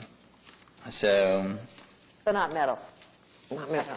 So are you okay with continuing the new garage approval until you can sort of iron out all these details with the staff and provide them with the detail that they need? I'm willing to continue. I definitely would like to be able to, have the whole of the approval at the moment, basically making a decision on, okay, we're going to do a wood door and, But we don't have the details. Right. I think if it was limited to that might be Yeah. possible, but I still think This that is we too haven't much. decided on the eave for the roof, which is not an overhang shown on the house. So, and if you're going to do something different there, then we would need drawings to approve that, and then it would have to be continued. So, I think. Yeah, if we're going to change the design of the house, which I think I agree that overhangs aren't appropriate for the style of the house.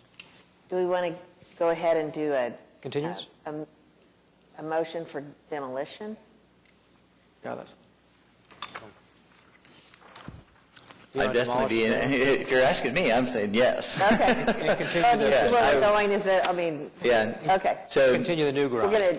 We'll go ahead and make a motion for demolition, but we're going to make a motion to continue the design of the garage. and may I ask, or let me ask, do we need to redesign the eave? Yes. That's really what I need to know more than anything else. I would think so. I would prefer that. I think most of us are nodding our heads. Yes. Needs to be similar to the house. Without taking My- a vote, yeah. Right, We'll let you yeah. work that out with staff. A non-binding resolution, as it were. Nodding heads. So, okay, so I do need to redesign the eave to reflect that. And I think everything else staff can work with you on. add the details on the, for the 3.5-inch trim. And the only other thing that we're really, I mean, if we use the wood door, is the committee pretty much of the opinion that a wood door is what has to happen for this garage? I think We just need to see your plans. Any garage door that meets the guidelines should be fine, and there's a number of different materials that are allowed in there, and a garage door in and of itself is something that staff can approve, so we can look at that. Okay. Yep. All right, so if I I would not want you to get pinned down to something here in discussion when the guidelines would actually allow you to do lots of other things. Yeah, we just experienced that, right, with a pinned down item. So, okay, that's definitely fine. We can work with that. So, so we're working on the garage door, trim details, Eve redesign, and that solves us, right? Well, do you want to go ahead with the demolition motion? I make a motion to approve item 1, demolish the garage for HBCA 19-00112. With the specific finding, blah, blah, blah. Yeah, I'm sorry. With the specific findings. Just one, I Wait, think. Yeah. Yeah, there is, with the one specific finding is noted by the staff in the staff report in regards to item 1. Okay, is there a second? Second. The moved by Mary Jo Meacham, a second by Ann Zakritz. All in favor? Aye. Aye. Opposed? Okay, item 1 is approved. Item 2, I make a motion to continue item 2 of HBCA 19-00112 to the... You can do November 6th or December 4th. You'd have to have your November. November 6th, you have to have your information into Katie by... Tuesday. Yep. Next Tuesday of next week? Yeah. That's not a problem. Okay. All right. Okay, is there a second? Second. Moved by Mary Jo Meacham again, and second by Ann Zakritz again. All in favor? Aye. Aye. Aye. Opposed? Okay, it's your, item 2 has been continued. Great. Thank you. Thanks, guys. HBCA 19-114 at 634 Northwest 20th Street, Mesta Park, Ward 6. Consideration and possible action on application by Craig Cook, Oasis Real Estate, for certificate of appropriateness to 1, add covered parking at site of dwelling elective, and 2, relocate fence elective. And the commission saw this previously. It was proposed as more of an attachment to the side of the house. It was continued, and the applicant has redesigned to be a freestanding structure with a flat roof.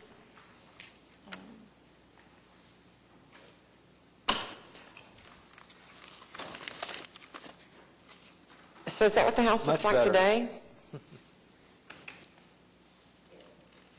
The black and white is the house today, yes. Yep. I thought you sold that. Sorry? I thought you sold it. Didn't you? It is sold.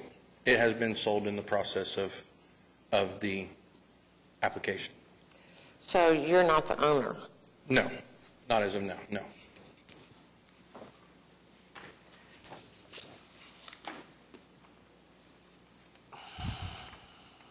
So can he come and do this for not the owner? This is initially his applicant, and my understanding is he's acting on behalf of the property owner at this point. I'm acting on behalf of the property owner as contracted. We probably have to correct the presentation. Okay, thank you. Okay.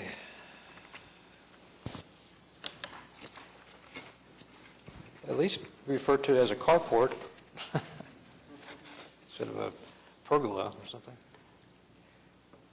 So I'm trying to remember our conversation from last time, but I believe there was a unique circumstance here that there was no way to get a garage in.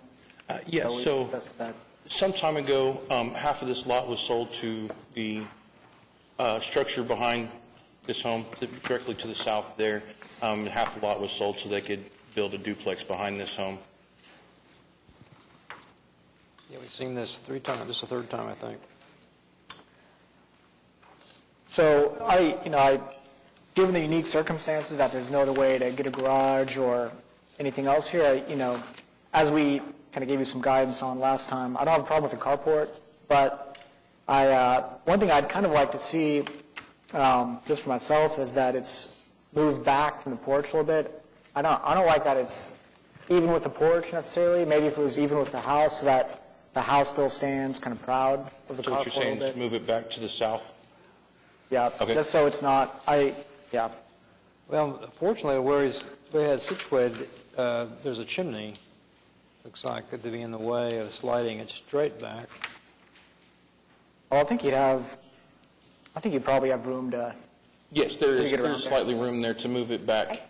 I thought that was one of the comments from last time was to take the front of the front of it and line it up with the house rather than the porch, like you're saying. right, yeah. That's my recollection as well. One problem, I can't really tell, is there a rendering that shows it in relation to the house? It's just sitting there. I don't even know how tall it is. There was elevation drawing provided afterwards. I'm not sure if that made the packet or not. No, I don't remember seeing another one. We emailed about getting something that showed it in Yeah. relationship to the house, but I don't think I ever saw anything. I'm sorry if you sent one. It didn't make it into the packet. Okay. Yeah.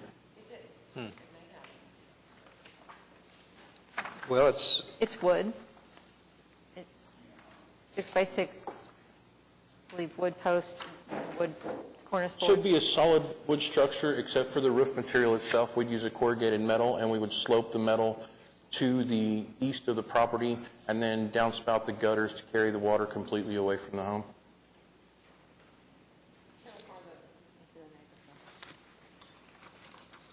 Are the posts the same size as the posts on the house? No. Or-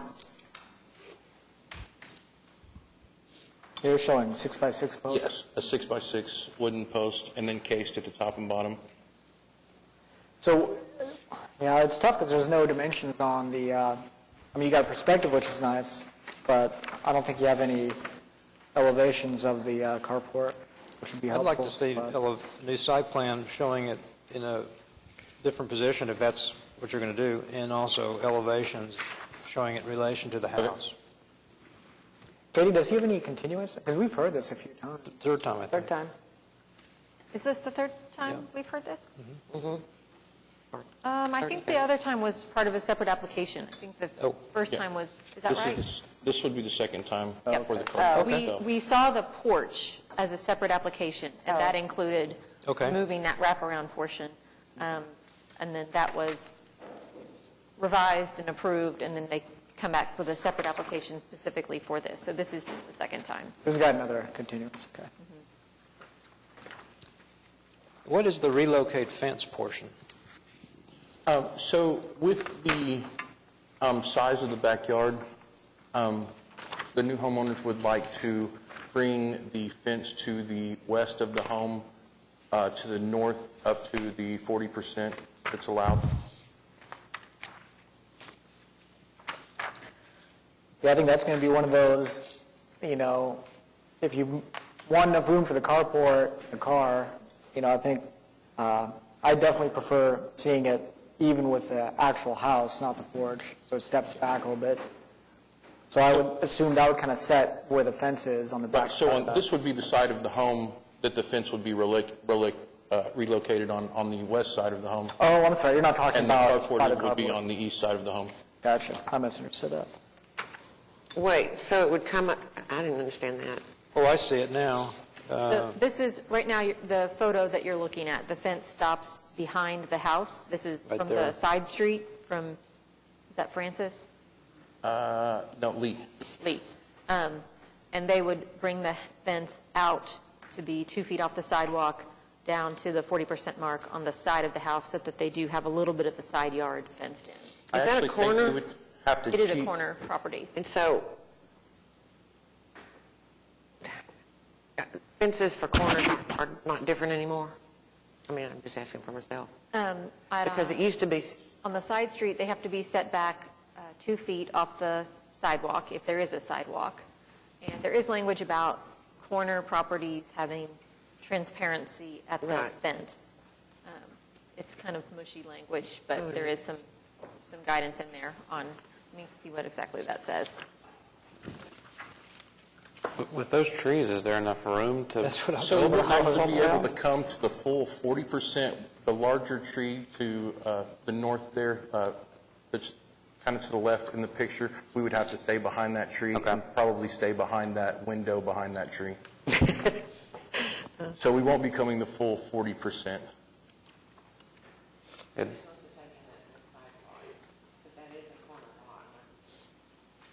Those trees, would those be inside or outside your fence? So the one to the right of the in the picture there, that tree will be inside the fence, and then to the left, that tree will be outside the fence. It'll be forward of the fence? Yes. So your fence will be between the two? Yes. Then it'll go around the tree on the right. Okay. Doesn't look like there's a lot of space there, but...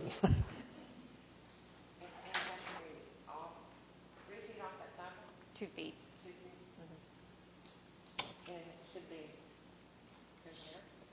So, well, let me find the, Rita, can I borrow your document? I don't,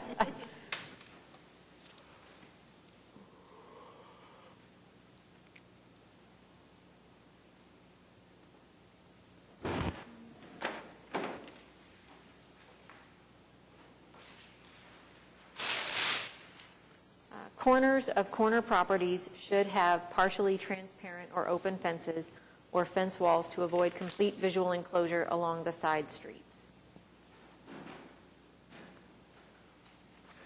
Well, in this case, it's so short and there's so little backyard. I mean, I don't know. It'd be kind of hard to have that as a... I mean, I think we have seen people use a wrought iron style Right. gate before to have some transparency, but I do agree. I think this is going to be such a short distance as opposed to a house that has a 150-foot long property line, Yeah, and that fence right. is a solid wall all the Right. way down the half the length of the block. Because the To back, me, it isn't about distance, it's like it's a sight line. I mean, there were a lot of other reasons besides Right. long or short They only made that have- part of the standards. right? They only have 4.5 feet of yard, though. How did this house get Well, maybe if you bring it back to us circumstances. with I the mean, drawing so we can look subdivided. at it. See, I mean, it just is such a little, I see they're trying to get as much, Yes, ma'am. yard as they can.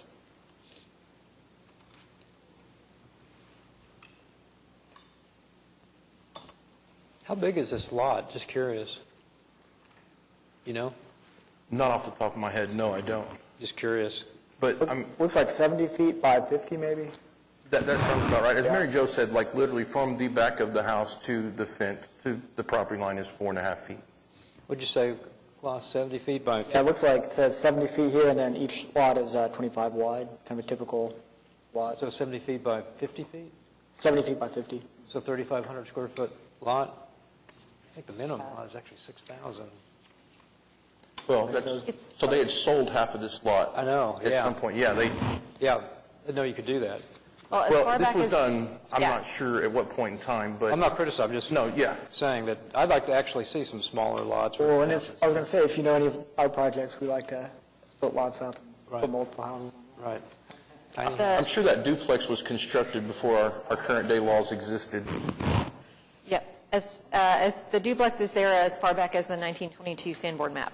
So Okay. it's been that configuration for almost 100 years. Thank you. Just a side comment. Okay, back to the fence. So should we continue it until we get the site plans and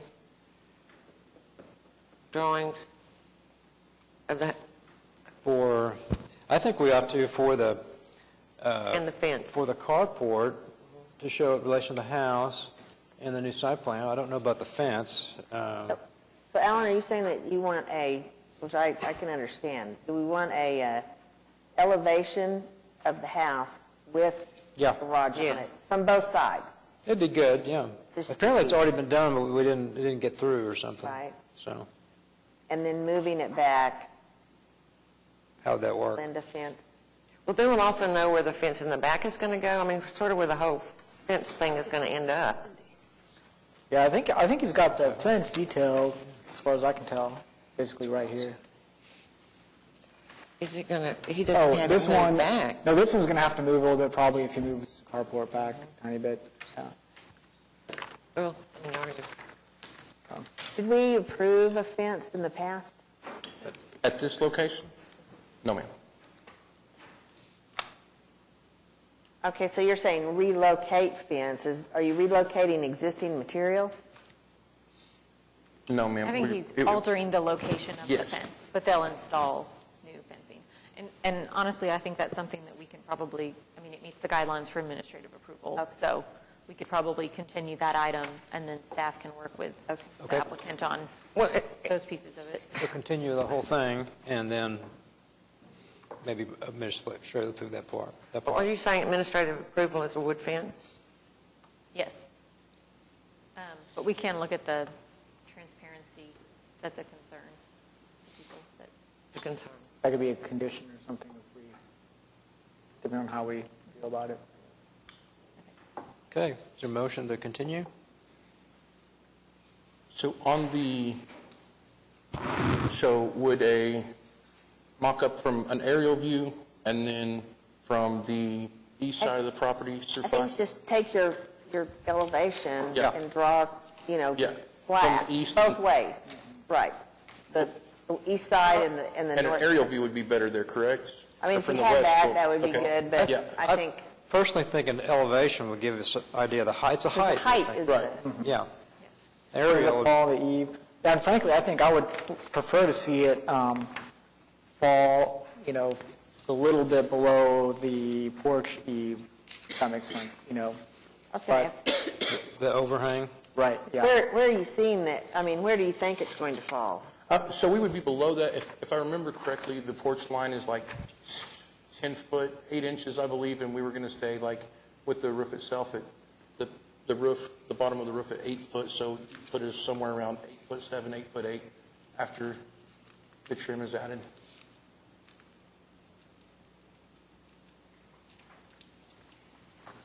Yeah, it's just tough without any dimensions. Yeah, it sounds good. Okay, so You making a motion to continue? to November 6th. Is that okay? Yes. I make a motion to continue HBCA 19-00114, items 1 and 2. okay. Do we need to specifically mention that Oh, two. with the fence, that we, since it's a short run? I think, I think we were continuing both items. Yeah. So Oh, okay, so. the okay. only thing I think staff could do would be if the fence is transparent, you could approve it. If they're going to come back with a non-transparent fence, I think the commission wants to look at it. Gotcha. Okay. So, Okay, is there a second? Second. Moved by Mary Jo. I do have a question on the fence, though. There's numerous corner lots without transparent fences. So is that, I mean, when we talk transparency, are we talking wrought iron fence? Are we talking, I think we weren't necessarily opposed to it, it's just not something that staff can approve. Right. Because it's Yeah, that's- specifically in the guidelines it says. I guess that's what I was saying. Yeah. If for some reason you wanted to agree to that, then staff could approve it. But Okay. if you bring the other, it's going to have to. So if you want to do something different, you have to come back when you the other. So, all right, it's been moved by Mary Jo Meacham, and second by Linda Schultz. All in favor? Aye. Aye. Opposed? Okay, been continued to November. Thank you, Craig? sir. Mr. Cook? I was going to say, you're going to be the record for the year, most attended times. I don't know. We're going to make you a T-shirt. We're trying to We take, like you, and we just like you coming back, and so, So you we know, keep but continuing it? No. we're trying to work with you. What, yeah, we'll make you an honorary member at the end. we've got one going in Heritage Hills right now. We're not changing anything, so I don't have to come back. Yeah, thanks. And I have just a procedural question. If Craig's not the owner, and it wasn't of you, I'm sorry. We've taken up enough of your time. Okay.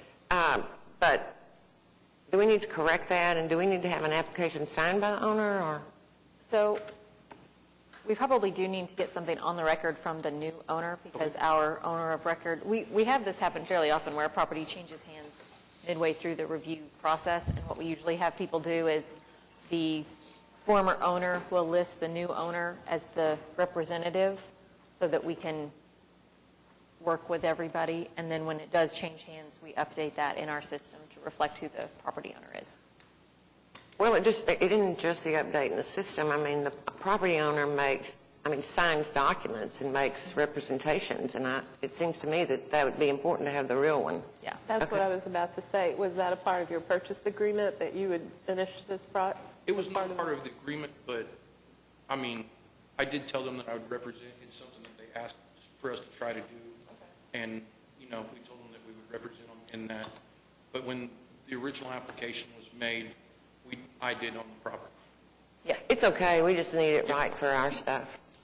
So do I just need to have them sign? You can have them do a new application form and sign it, and then we can Okay. attach it to everything else. Perfect. All right. Yeah. We don't want them to object, at some point. Okay, next case. HBCA 19-119 at 2611 North Chartel, Paseo, Ward 2, consideration and possible action on application by Peter Levinson, Kairos Real Estate, LLC, for certificate of appropriateness to one installed parking spot, elective.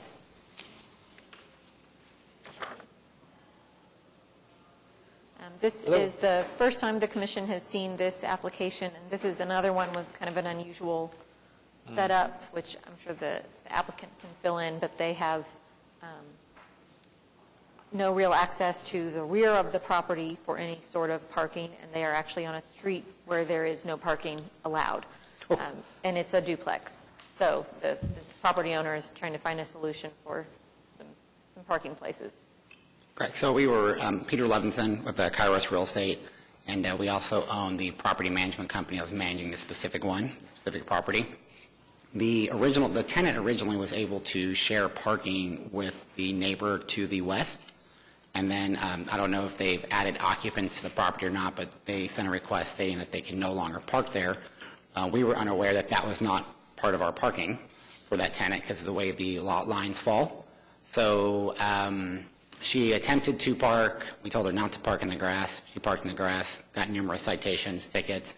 She parked on different locations throughout Chartel, continued to get citations. I think she had 2, if not 3, parking tickets of trying to find a location.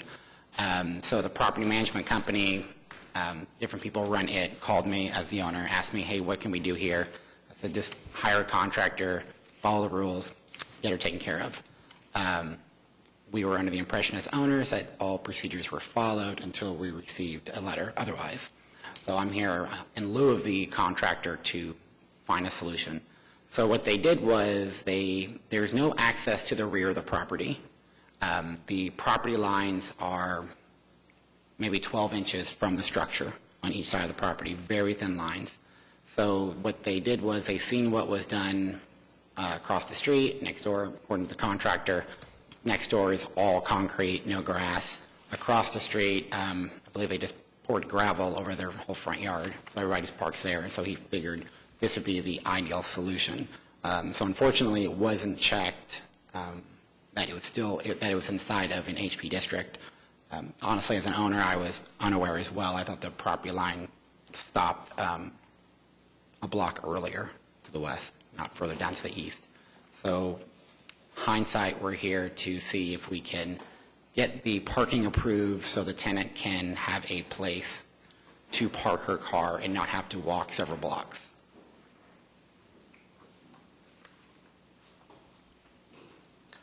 Okay, so this work's been done. Is that?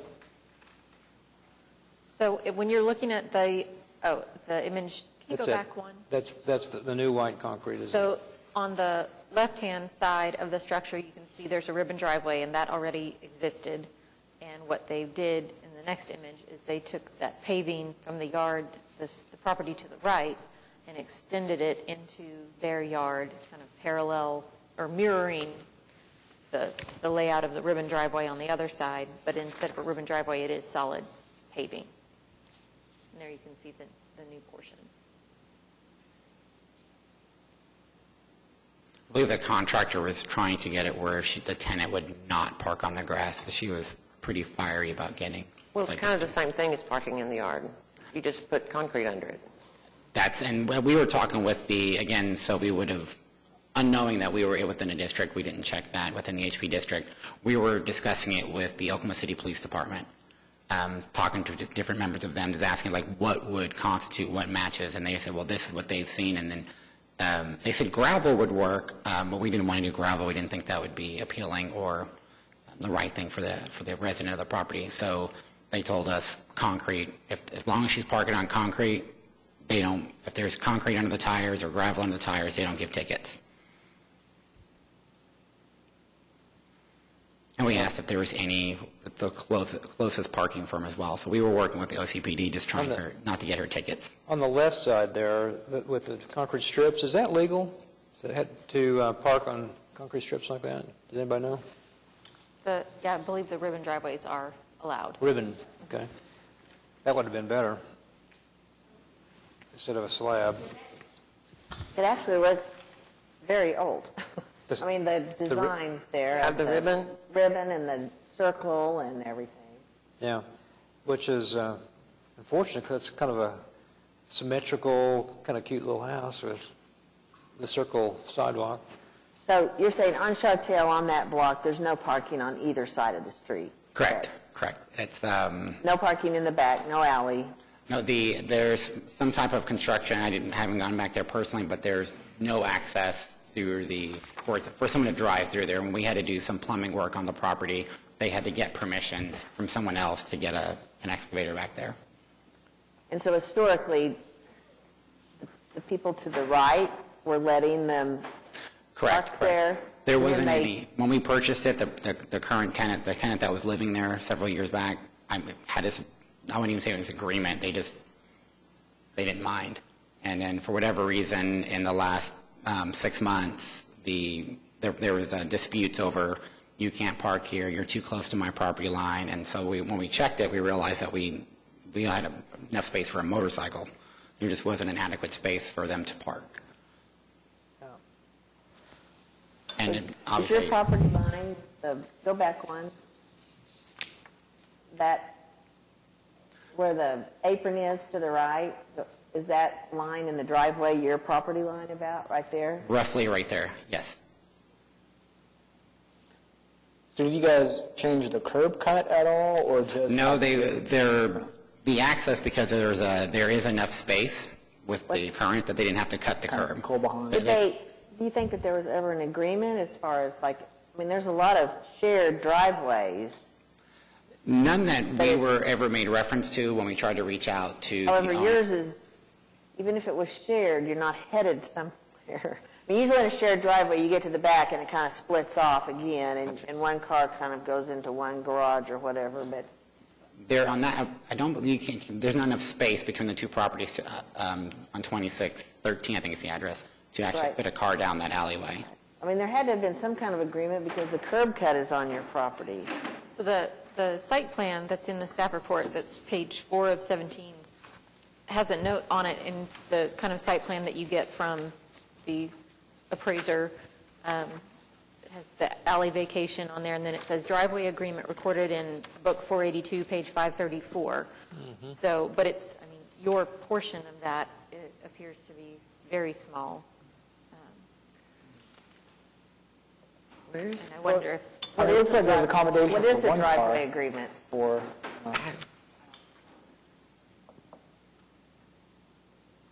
yeah, that's... it looks like it was always a duplex, right? I'm assuming. Yes, like always a duplex. Yeah. It was built as such. I wonder why there's no on-street parking on this street. That's the bummer. Chartel was a streetcar line, so perhaps... There's on-street parking on Chartel, parts of it.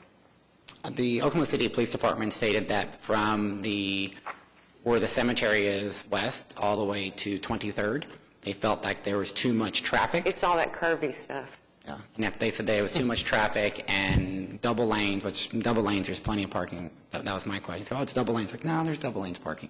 But they said just due to traffic, stuff like that, they felt like they didn't want to allow it. Traffic north of 23rd. It doesn't seem like there's a lot of traffic there. Yeah, going up to Paseo next to the cemetery. Yeah. Is there that much? Mm-hmm. Doesn't seem Well, like I mean... Well, it's that big curve around that. And they made us think it's dangerous. There's a light at 36. I mean, it seems, if they, not to get into weeds on on-street parking, but it seems like, if there's going to be a lot of traffic, they just allow it on one side and disallow it on the other side. Yeah. But 2 blocks east, they allowed that. It stops. our original solution was to see if there was like a side street that you'd be able to park, but all the parking where it starts allowing parking, the vehicle is out of her line of sight, which if she was carrying groceries, et cetera, she's carrying them some distance, can't park in the road. To me, it sounds like there's a lot of unique circumstances that we would typically say, yeah, it makes sense to put in some sort of parking driveway type thing. I wish that it was different than what was installed. If it was something that matched the symmetry of what is on the left side of the house, on the right side of the house, to me, I would have said, yep, that makes perfect sense, let's do it. Well, it still could be. It still could be. Correct. I don't love how it's currently configured. Can you fix so I it? struggle with that. The contractor, because he's owned up that he was supposed to have done all the procedures, so I wouldn't be here. So he said he would do whatever to remedy it. So if it was to, I personally would have, if we could do the ribbon, I think that looks more appealing. Right. I agree. I think we're all I agree. I agree. And the reason that your neighbors, I mean, nobody wants their whole neighborhood. I mean, people are pretty rabid about that parking in the yard thing, and all you did was sort of so that it's sort of turning every yard into a parking lot is not a lot better for them. But the ribbon things at least is I agree. matches the other side and doesn't look like a Symmetrical. Yeah. From what I can gather, from the way the curb is cut, if he could do it, which I assume he would be able to, it should be able to be cut just to add just one I don't ribbon. know why not. Yeah. Just one ribbon space wide enough for her. Because Right. if It you was go to identical. if you go to the next photo, I think it's on the next photo, you can kind of see the angle. So where the right on that Nissan, where the tire is, that could probably remain the same grass and then a ribbon cut. And it would look really more like, oh, that belongs there. Well, I would like it's a nice house, and we did a lot of renovating on the interior to make it nice And tint the concrete so it doesn't stand out.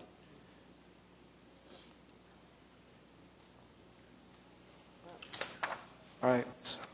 Do we need to have them bring a plan back? I think if staff's comfortable, if the intention is that they replicate the condition on the other side of the property, that's something that they could submit to staff to be included in the CA, a revised site plan. So we would deny this, and then they would bring... No, you would have to approve it with the condition that they submit the revisions to staff, because we can't administratively approve this, but I think I'm comfortable with what everybody wants from this discussion that we could... So we'll be approving adding a parking space, just with a different design. Well, since the We're not design approving is this already, parking spot. since the design is already existing, actually, we're Let's just see, going to repeat it on the other Yeah, I side. was going to say, with approval from staff, but the main thing is we're approving adding a parking space. I think, We're yeah, approving we're it. approving this with the condition that it matched the other side, which Yeah. means we'll have to modify what they did to. So we're approving this. So you have to pretend that the work's not there, and we're approving the proposal to install a parking space That a with the ribbon. condition that it Okay, match the I got parking that. space on the other side of the property, Right. and that the revised site plan be submitted to staff. Right, for approval. That's good, Katie. I'll make a motion to To do that. yeah.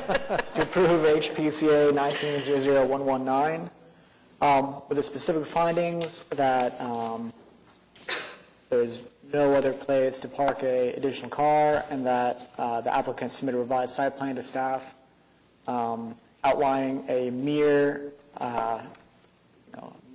plan of what's there with the ribbon driveway. Second. Was that Linda? Okay, moved by Klaus Ryman Phillips, and seconded by Linda Schultz. All in favor? Aye. Aye. Opposed? Thank Okay. you. Approved with condition. HPCA 19-122 at 511 Northwest 29th Street, Paseo, Ward 2. Consideration and possible action on application by Reg Purba AASCO for Jared Smith for certificate of appropriateness to number 2 overlay concrete driveway with asphalt elective. And I will note it's past 4. Often we take a 5-minute break or so at 4. What? We wanna- You want to take a break? Yeah. Okay. Is it right now? Sure. Okay. Yes. We've announced it, but we're going to continue for a few minutes. How long do you need to think about it? 5 minutes? Okay. 5 minutes. Convene at 4:20-ish. Yeah.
Okay, we're back. Sorry, we went a little bit over our 5 minutes. Sorry to keep you all we waiting. will reconvene and return to item HBCA 19-122 at 511 Northwest 29th Street. Overlay concrete driveway with asphalt. Okay. Hello, Jared Smith, the owner at 511 Northwest 29th. Okay. As she discussed, they're trying to get approval for the overlay of the asphalt or the concrete in the building. And I think we already do have approval for the approach as concrete. The buildings were built in 1968, not really relevant to the Paseo district, but they are in the overlay. And why I'm basically standing here is that upon further review of all the commercial or multifamily, anything above 2 and 4-plex were all asphalt parkings. All of them do have the concrete approach or the concrete driveway, and then the remainder of the parking is all asphalt, so that's what I'm asking for approval. And it does state that the recommendation was to continue upon further evidence that there was asphalt there on a previous site, but as according to the 1922 edition of the maps, there was a dwelling there and an auto house, so that wouldn't even be possible as far as historically speaking. I don't know, and we can't find any other findings of that parking to be asphalt. As you can tell, we can find that it was horribly installed in 1968. So, other than that, don't really have anything. The approach has been approved, and that's it.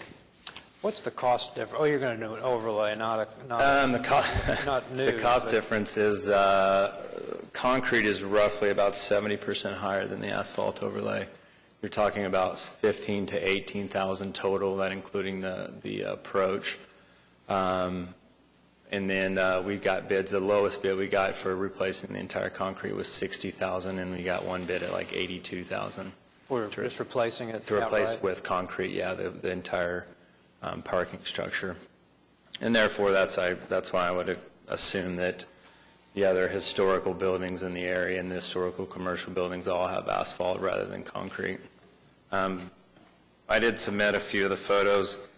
Kind of the most historic speaking, I would think of as far as Paseo goes. Well, just down the street, which is the commercial Paseo Drive there, but the right on the corner is all asphalt. But the Brighton Apartments, built in 1929, which would have been 40 years prior to, they have the concrete approach, and then the asphalt has all been with. Actually, I think that was done about 12 years ago. So. And then the park, and then there's a substantial amount of photos that I presented.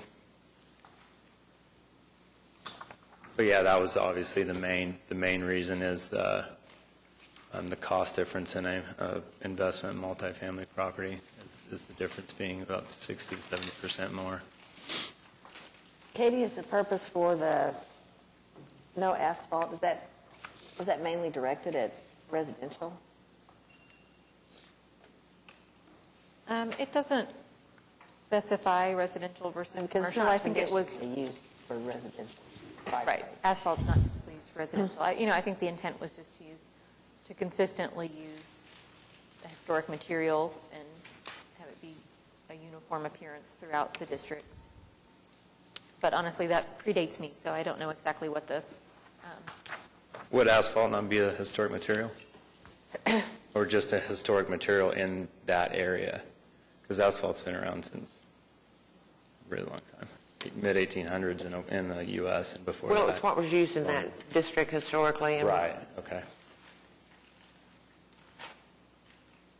Yeah, that's a good distinction between a commercial and a single-family residential. You wouldn't use an asphalt driveway usually on a especially historic single-family house, but And if it was multifamily a commercial. historic, well, commercial property, but he has pictures of asphalt with all of the other, that's, Yeah, the pictures are from what I would truly think that was, well, not think, it's truly an actual Paseo historic property, and not really a tear down and rebuild in the late 60s, having asphalt. So I don't really see why there would be any issue with this being. I'm not real familiar with an asphalt overlay.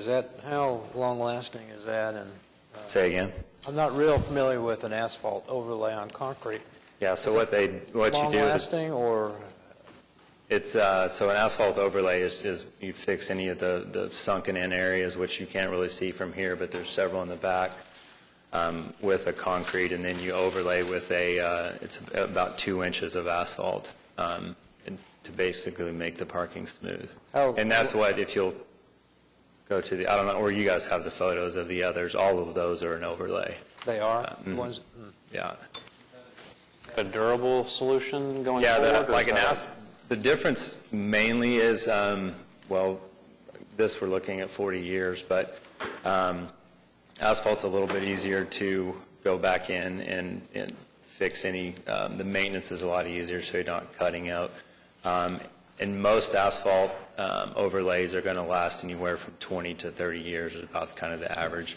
And then just the cost effectiveness of replacing it every 20 to 30 years. I could replace it 3 or 4 times. This concrete looks pretty broken up. Yeah. Is that still suitable for an overlay? Yes, this part is actually the approach. That part that you see that's broken up will all actually be concrete all the way up to that top tier crack. So that won't be getting overlaid. It's actually in which.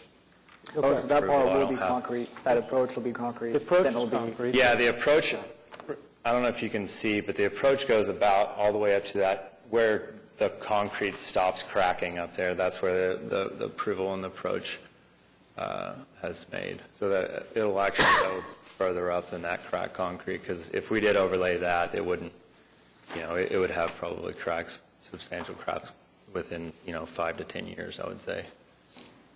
What other kind of permitting? Do you have to have other permitting for this? What's that? Permitting? What do you mean? City permitting? Just for the approach, yes. I don't understand the approach. It's only about, on your site plan on page 2, so I'm looking at the wrong thing. It just goes up to where well, maybe it does go a little further than the photograph, than that line there. Yeah, I don't think as far as you're looking at the diagram. Looks like it goes about 10 feet. Yeah, it looks like he has it. So it's not too much further. So there'll be a new concrete approach, and then from that 10 feet in will be asphalt. Well, he's got 10-foot radius, yeah. Yeah, about 10, maybe. And I don't know if his dotted line, Reg is not here, he had to leave, but I don't know if that dotted line is where he was ending that or not. On the right over there, there's a dimension says 13. I don't know what that is too, but maybe that's it. That looks to be all the way to the parking from the street curb. And to note, it's actually quite a substantial amount higher, so it's really not going to be as big of an eyesore. That photo would be from, I don't know if that's from standing up or not, or from the top of the car, but it's substantially higher too, so it's not like it's going to be.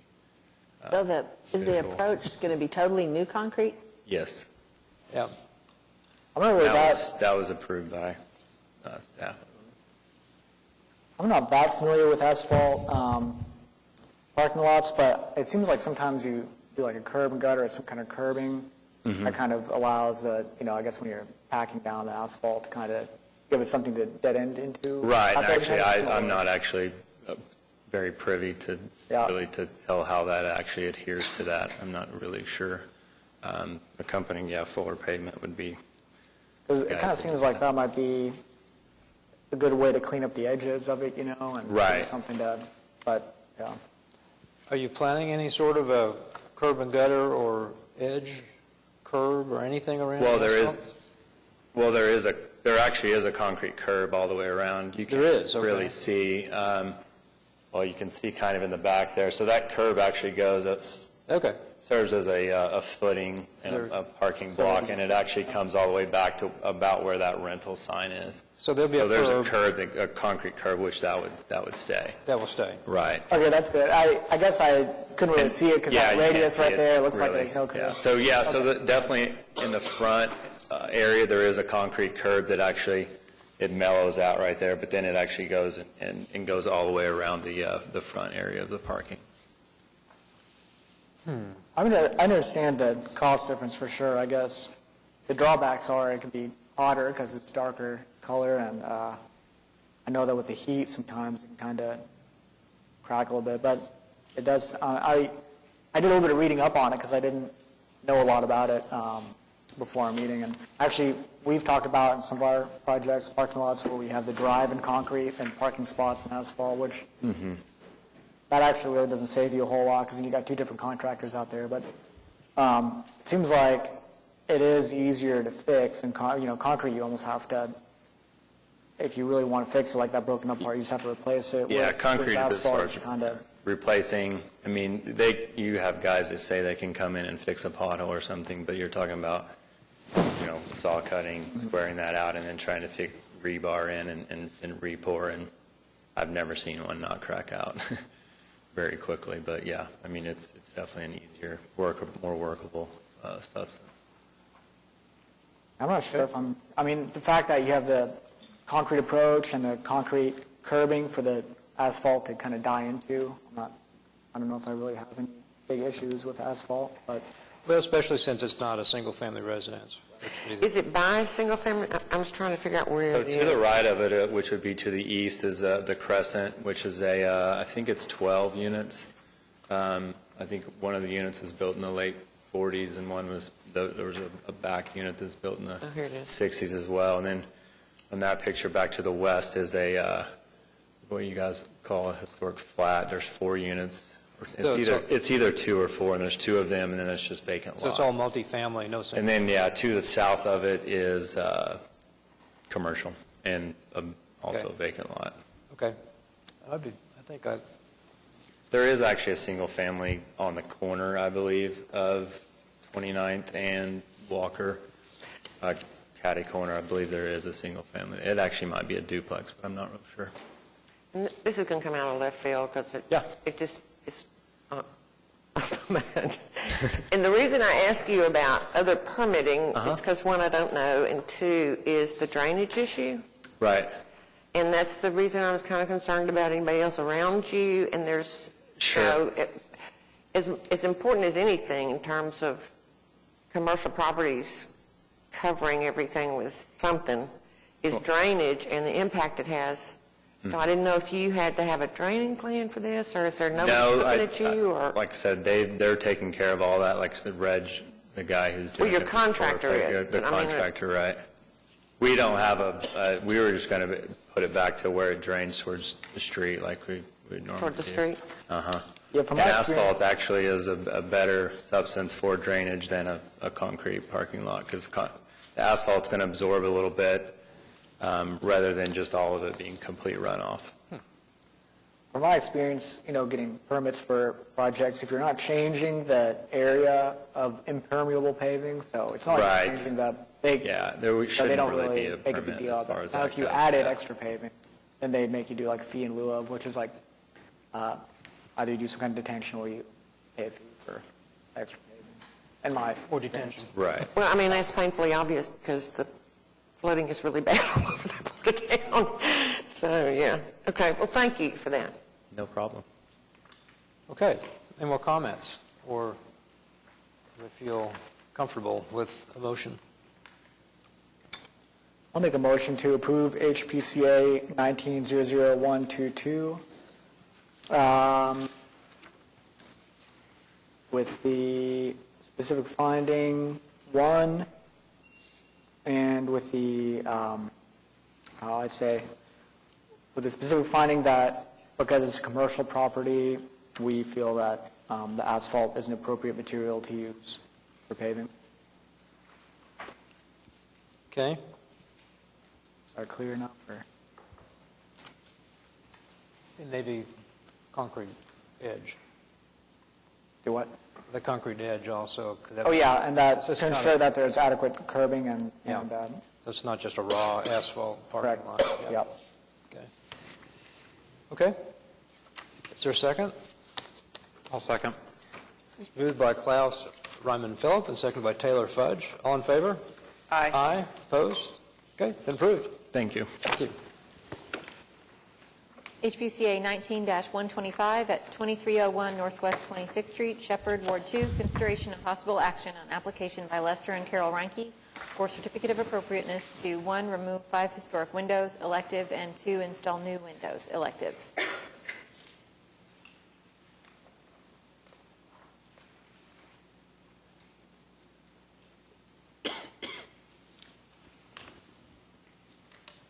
Hello. Hi. You Carol? Yes. Okay.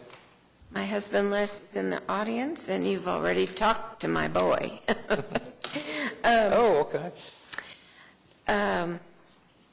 It's my understanding that you do not want to approve these windows, and I actually understand why now.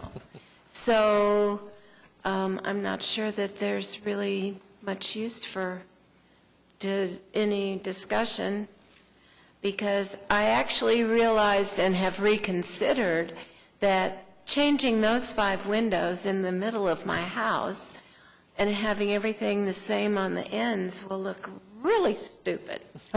So until I can either afford to redo all of them or whatever, I'm just going to leave it the way it is, and we will patch where we need to patch. Okay, are you withdrawing? I was just going to say that, there are numerous, window reconstruction companies here in town now. So if you want to have somebody come look at them, you would be surprised at what a great job they can do and how efficient they can be, energy efficient they can be once they're fixed. Right. And I understand that. And as part of my application, I also submitted for new storm doors, where that one is pictured. And you have already given me administrative approval for that. Okay. So we're good. Oh, this was easy. So what do we do? Anything official? So, Okay. did you want to deny Okay. for your contract? Yes. You wish to Yes, have a we denial? need to have a denial for our contract.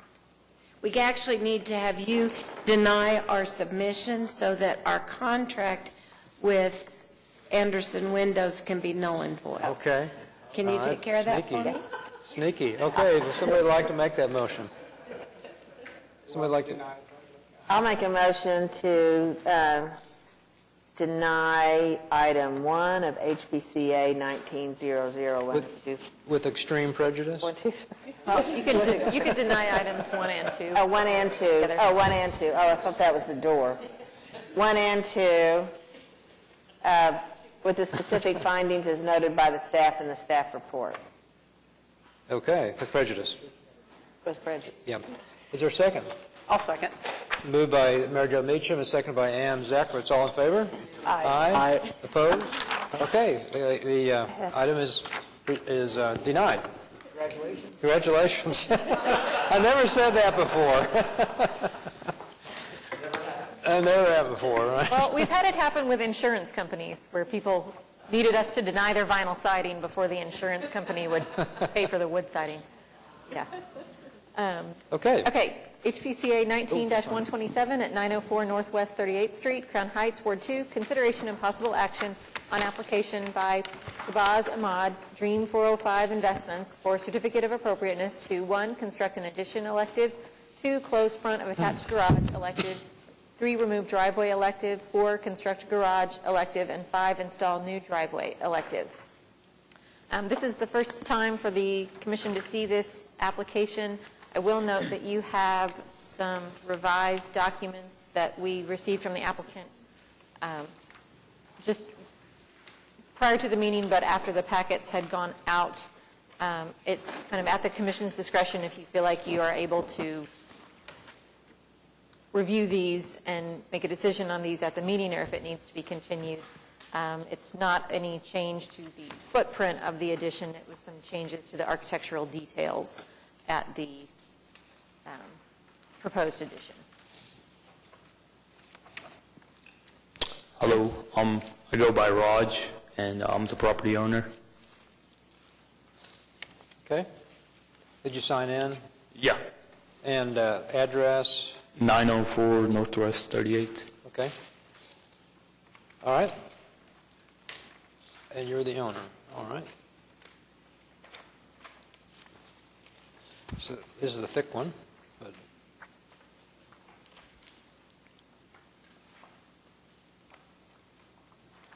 sure don't want us to deny this one too? Huh? No, I'm just kidding. We're on a roll here. Okay.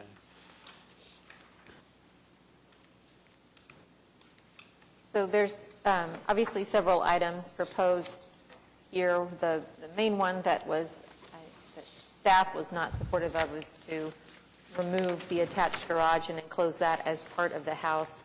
We did separate that out from the proposed addition so that if there were questions or concerns or requests for revisions on either of those, one could move forward without the other.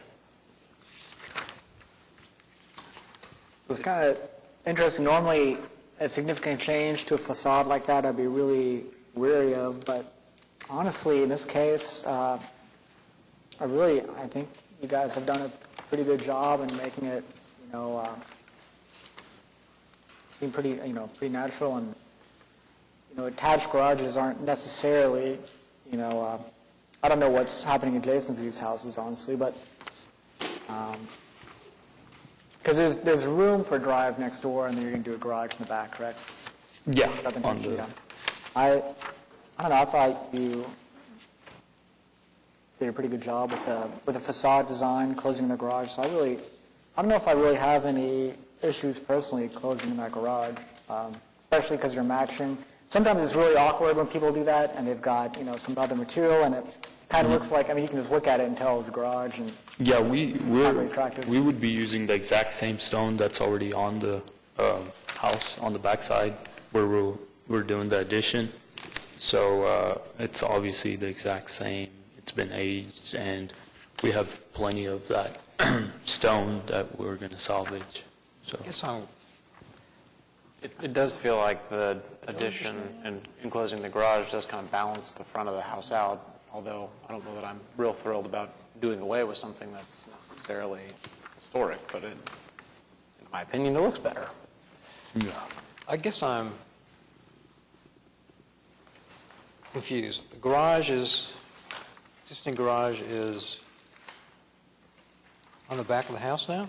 So there is no detached garage. There's no detached garage? Yeah, we're proposing to build a new. Oh, I see. Okay. All these drawings, I'm trying to sort through them. Is there an existing elevation in here somewhere? Just Yes. a picture. For the As built. proposed- Okay, I see it. It's As the built last on page. Yeah. Okay. So this is an interesting block that has lots of houses of similar or identical footprints all down the block. Some of them, that space in the house is a study with a window, and some of them it's an attached garage. And those attached garages appear to be original. So I suppose that can go in both directions. One, obviously, you have a basis for design to get rid of the garage that's going to be architecturally compatible. On the other hand, this is a really kind of important documentation of the evolution of housing when we started introducing attached garages. They have proposed a detached garage because this is so small, it's not really functional as a garage at this time. And it's too small for anything. Yeah, you can't. It would accommodate a modest, a smaller vehicle. That has never stopped us from making people do things that we did one in Shepherd where they couldn't even use the garage, and we made them keep the garage door, and that was over on 28th Street, and it's just it's a very unusual situation, but it's, to me, and I'm in agreement. I think you have a great plan. It looks very nice.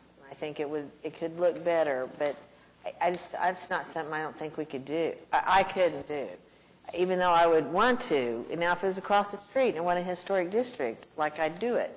You couldn't do what? Not I'm like enclose that garage. I just don't think that it just on the front of the house, and I could, even though I would want to, I don't feel like, I think it's totally against the guidelines to make that change at the front of the house. Change. It's one of those, if you don't want that, then you better not get that house, because the front of the house in our guidelines is sacred. It's sacred. We just can't really, we've done all sorts of things to made people do things because it was on the front, it was visible. And to me, then we're making a fake history. And I think it's a tough one, I understand, but it's just, what Katie said is more, but she should have shouted it. Because, actually, that is what we're trying to do. It is to preserve the historic representation of these neighborhoods as they evolved and as they changed. We're not really here to talk about the design of, we're here. Right. Part of it is that, and we want to be, I get that, but what she said is really important. Right. It tells the story of the housing, and that's kind of the background of the history, and so, anyway, that would be my opinion on the front. So, obviously, they can do anything on the inside. So if they kept the garage door essentially framed in, maybe had some windows on the other side or something, or I don't know what there's. Yeah, what we're there's now. proposing one window. Right. On the, And we've talked already with applicants about reconfiguring the interior of the garage to be living space, but keeping the exterior appearing as a garage door, even if it's not a functional garage door. They did include some plans to add windows on the side of the garage. Unfortunately, we didn't realize that was part of their proposal, and it wasn't called out in the submittal materials, so it was not noticed. But depending on what happens today, they will likely be back before the commission to add that item on, to add windows on the side. it's on the west elevation. They're just one window. Yep, it's shown. We just didn't realize that it was an item. They didn't catch so it. it wasn't in And the it's in notice. line with the upstairs existing window. That would be a new window. That's a new window, That's yes. a new window. Okay, so, all right. I know staff recommend approval of the garage and driveway, though. So, The addition. yeah. So that's a separate. My question on the addition, if you're looking on the east or the west elevation, is Of the house? of the house, Yeah. is the roof line from the original house, is it even with the roof line of the addition?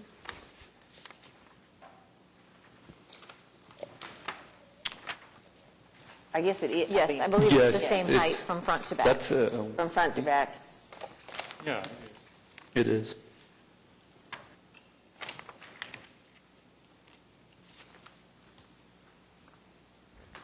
Yep, looks like it.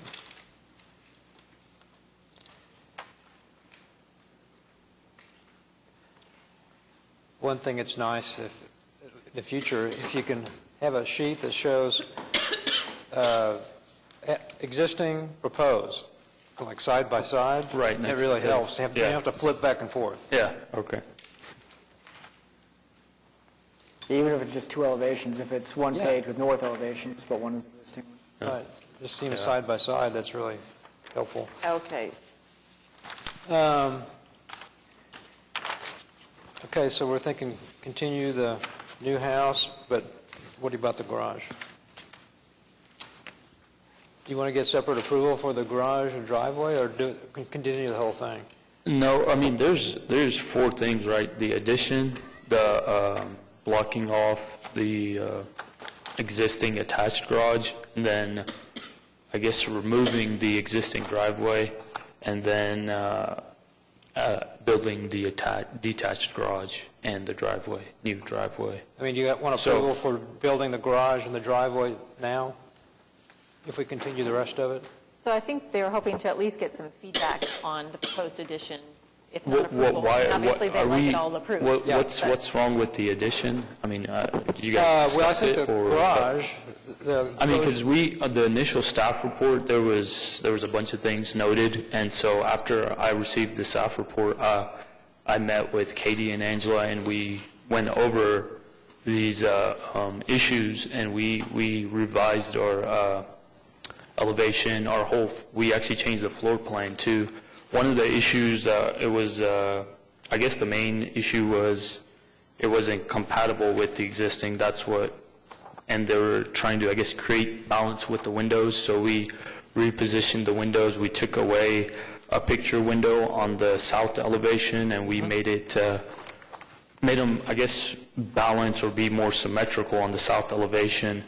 Also, another thing we did to kind of make it more compatible with the existing structure is we changed the roof. Instead of having a gable roof, which we had initially, we did a hip roof on the back. Another thing we did is we added the 1x10 trimmers on the side to kind of show where, I guess, even though it's the same wood siding, there would be a transition from the stone to the siding. And talking with staff, Katie and Angela, these were some of the issues that they addressed, and I feel like we did a lot to change those. And another thing they said, there needs to be maybe another window on the west elevation of the upstairs new addition, and we added that window also.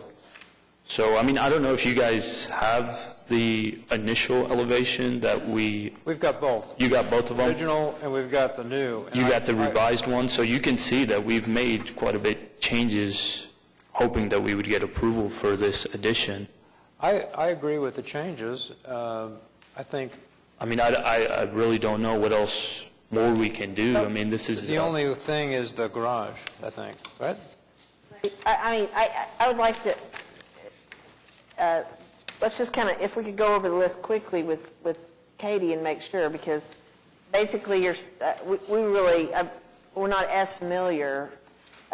You said that it's larger than is it size-wise, where are we? Yeah. So it is above so our guidelines say that an addition can be 750 square feet or 50% of the footprint of the historic house, whichever of the two is larger. Let me see.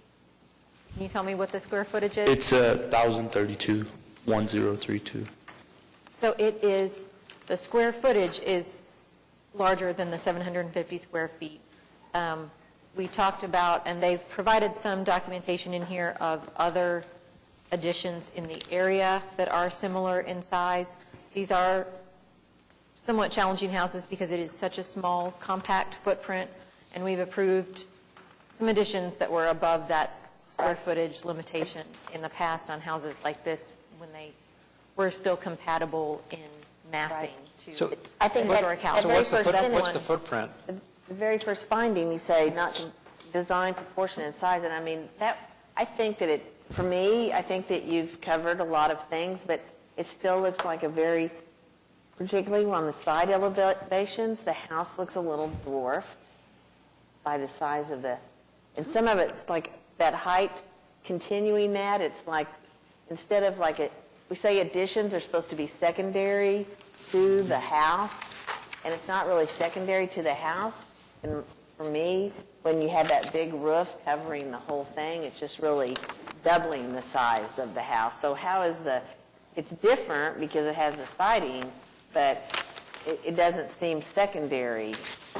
Well, we did an offset on, there's like a foot and a I foot agree on that's the right thing to do. each side. And the other thing is, the existing house that it is now, it has a really steep pitch, and back in the day, I guess so for the second story now, to build everything up to code for the second story, we have to have a certain clearance. So, I mean, there's not much more, we can't really reduce we have to match the roof, and obviously we can't go above the existing house, but we have to, pretty much, if we want a second-story addition, we have to stay within that. Right, it's The still roof line appears has- though from the side. And also another thing, initially when our plan was, we were doing, we almost had almost 1,400 square feet. That's how much our addition was. So we cut back, I think, as much as we could have. We did an offset. You could see the downstairs and upstairs there's an offset. And then also there's another section that we took out. So we tried to make it, as compact as possible, because it's a small layout right now, and it's really not a useful layout right now. I understand, but when you look at the south elevation, it completely covers the entire original elevation of the house. To me, I understand you need however many square footage, but its final appearance is overwhelming the original house. If you look at the surrounding neighbors, almost majority of the houses, especially on the south of Northwest 38th, there's a lot of houses that have these huge additions that cover most of the south elevation. So this is very similar to exactly. We did a project right next door. It's 900 Northwest 38th, and it's even bigger than this. But that house, I guess it was a different case, but it already had a first-story addition done in the 80s, so we did an addition on top of that first-story addition. And if you're looking at the massing perspective, that house, it comes out even more than this one, and it's right next door. So if I understand right, the footprint is 783, so half of that would be pretty small for an addition. Yeah, we should really put the numbers in this. And 750 is the alternate, but the addition proposes 1,032. 32? Plus a garage. So the original is 1,200. I think partially. The original is 1,200 square footage right now. It's 1,213. Okay, what would be the number that if you use the guidelines that would be allowed for this project? 750 square feet. On the ground? Well, total. So this is what we've done. No. The way I read the guideline, it is 750 square feet total, whether that's on one story or divided up onto 2 floors. We have had folks argue that should be 750 square feet as a footprint, not total square footage. But the way I read that language, it says total square feet. And that's what because it's about mass, which is what you were talking about. Instead of overwhelming a bungalow with... That's the rule that I live by on other projects, 750 square feet max, total. I think what's unique about this project... Where? 1,032. Or one-half of the footprint. I think what's unique about this project is that the main house, even though it's 2-story, the second story is kind of contained in the roof. It's kind of... Yeah. So it has a little bit of the roof, right? Yeah. So I think on the addition, since it's like a true 2 stories with that tall facade, I think that's what kind of maybe gives the impression that it's overwhelming the original house. I wonder if... Well, we don't know because we can't see it on the lot, right? Looking at it from the front, it's not much different. It's for the side. Right, the side. Yeah. Right, the side's where the... Which is behind the roof line. But it is pretty large. I wonder if it would be helpful if you provided some context for us, like if you document what houses are on either side, like you work on... Well, I included one house. It's, I think, 912 Northwest 38th, and I don't know when they did the addition or when it was, but I just found it on county, and it's in the packet, but they did a 1,500. It's a similar layout. It's probably 1,100, 1,200 original square feet, and they did a 1,500 square feet addition.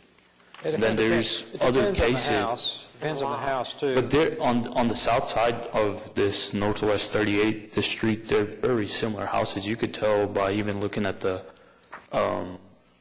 Google images of the street view, or even looking at the floor plan that the county provides. These houses are very similar, all of them, and they have... Like I said, we did a project, and it was exactly the same. Like I mean, everything inside, the trim, the stairway. Only difference was the attached garage is a study on the house, the other house that we did.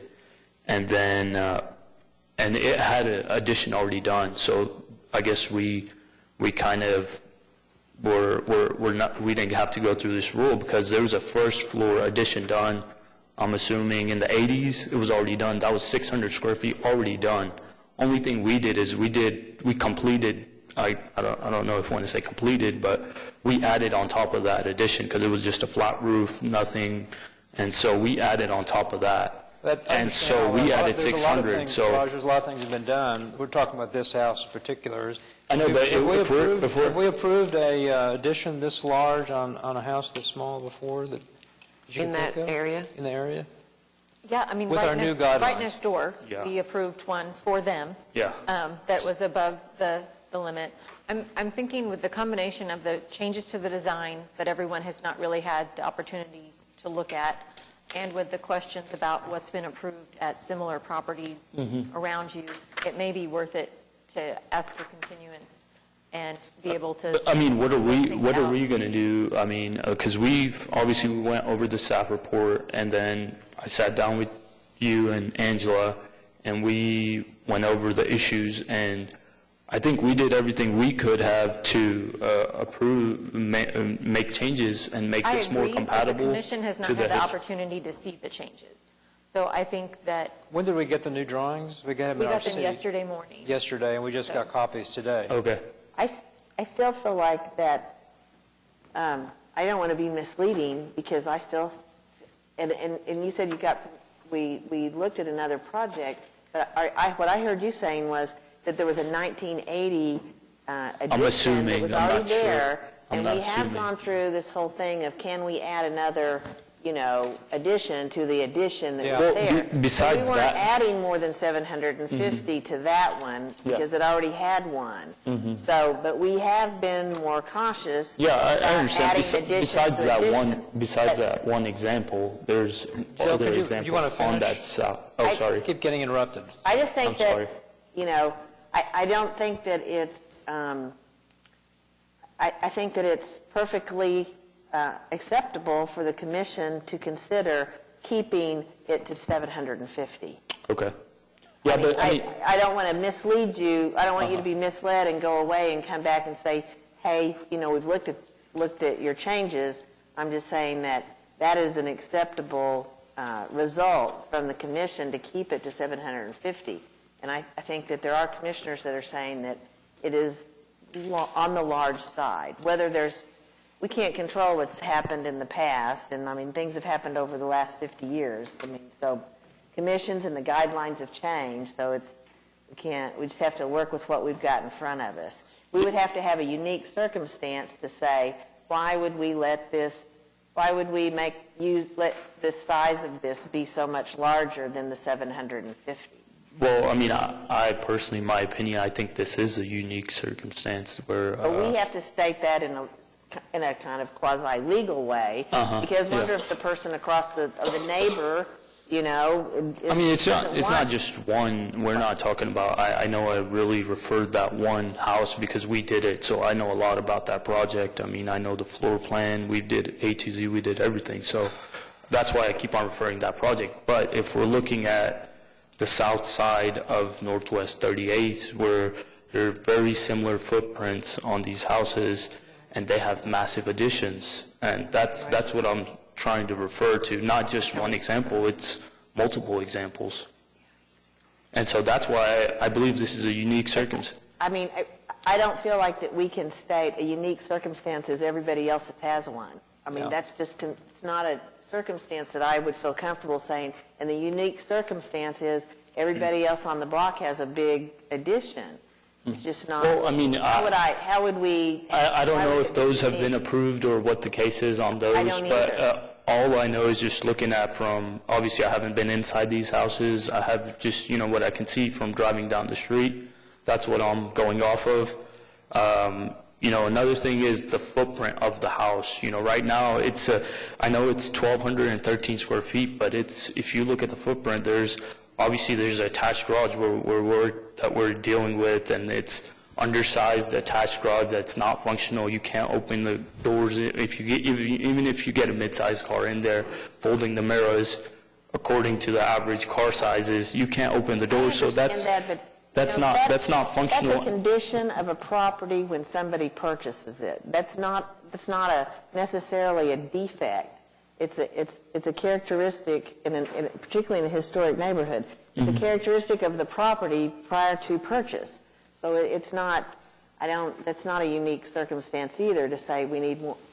So I guess I'm just trying to say that Katie is suggesting that we do a continuance. I'm all for that because I think we need to look at the drawings, but I don't want there to be confusion that you would come back and that the commission wouldn't still have the option to limit the size of make changes or limit the size of the addition. Okay. I mean, I guess that's understandable. Okay. So back to, if we continue it, do we want to approve the garage and new driveway separately? Was the garage bigger than it's supposed to be, too? No, the garage metal, the guidelines. Okay. Below the guidelines.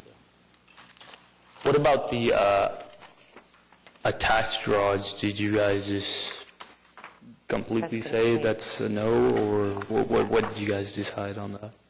Because I know there was a couple opinions that said that it would be okay. Initially it does look great how you proposed it. However, I absolutely understand. Joe brought up a really good point. I mean, in the historic preservation neighborhoods, I mean, if you build a brand new house, as long as it kind of fits the massing and the overall character, you can kind of do whatever.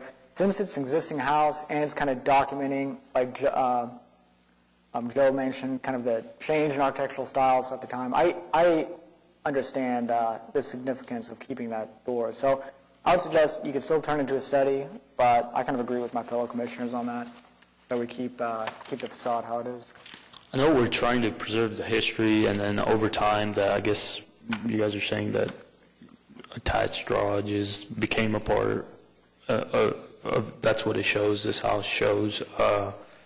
But, I mean, this is one case. I don't know if you guys have a lot of cases that come up of attached garages wanting to be closed off that are not functional, because obviously what's the purpose of a garage? I'm assuming that it's, mostly for if there's a hailstorm, you want to park your car inside, or protection for your car. That's what I'm assuming. Sure. I mean, to me, this is a win-win because you're still getting the garage in the back.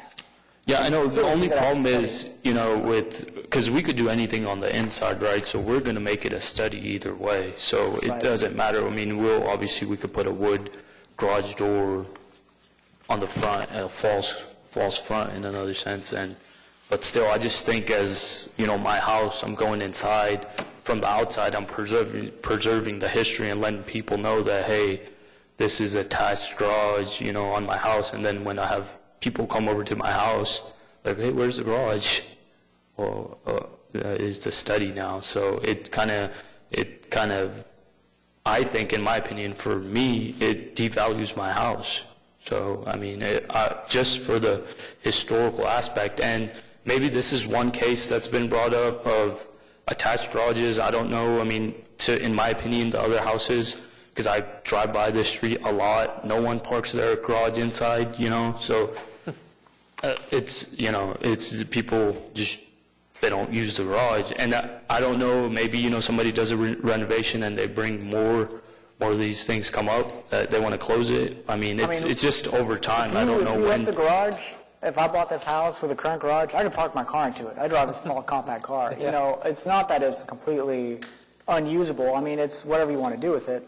For me, it's fine. I don't have a F-250 extended whatever. Well, that won't fit any garage.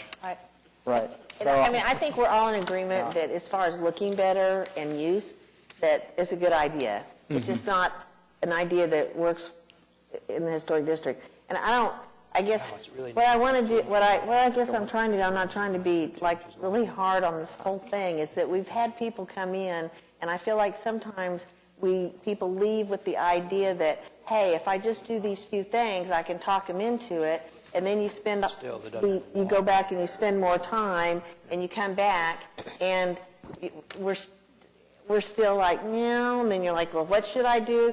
I guess this is more of a warning because we've been here a couple of times lately and just, Yeah, I mean, we I don't didn't, want you to go back and think, hey, if we just do this and this and this, maybe we'll convince them. I'm not saying there's not an opportunity perhaps, but I just want it to be a little clear that, it could happen. Can you give us an exact amount of footage that you accept? Is that I mean, you can follow the 750? guidelines, and I think that you would probably be there.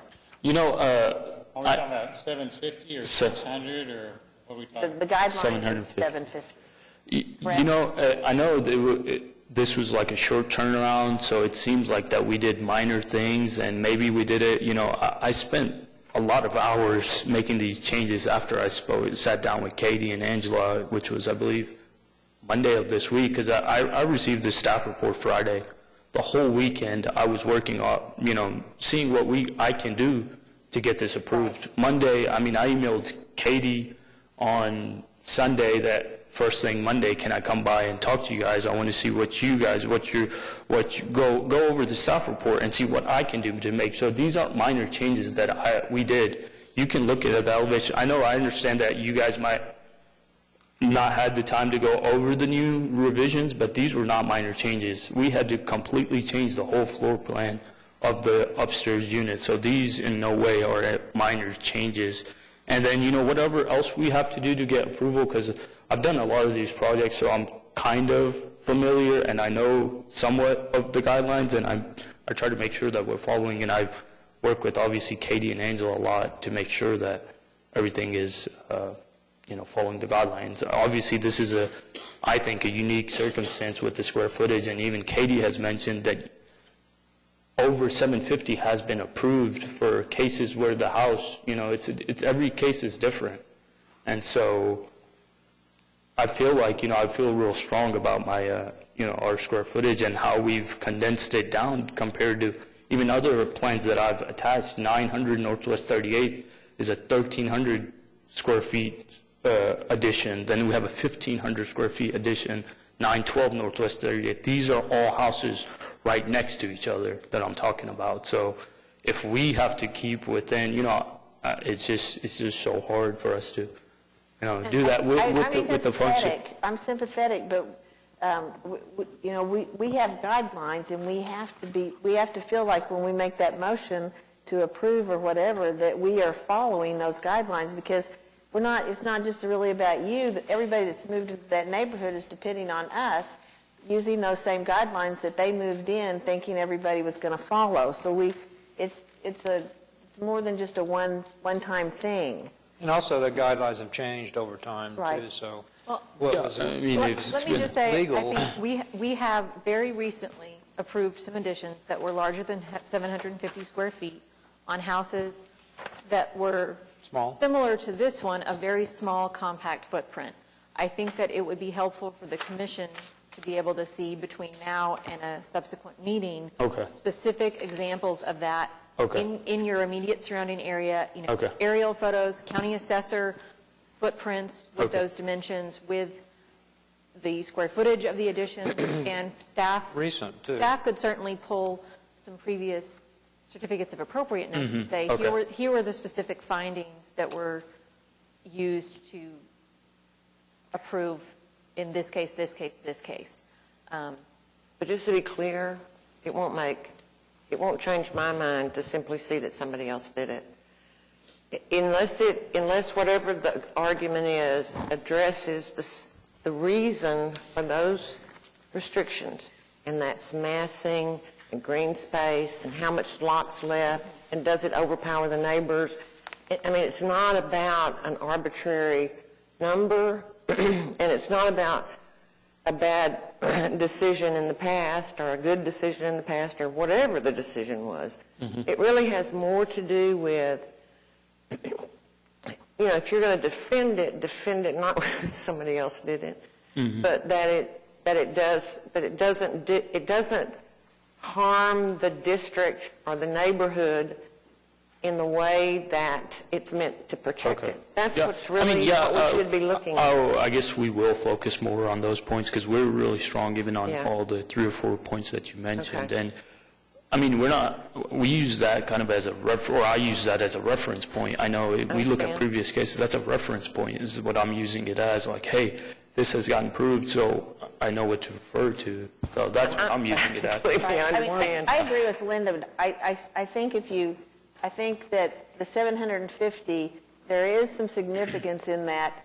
If you had a 750-foot addition, it would not, the massing would be appropriate for the size.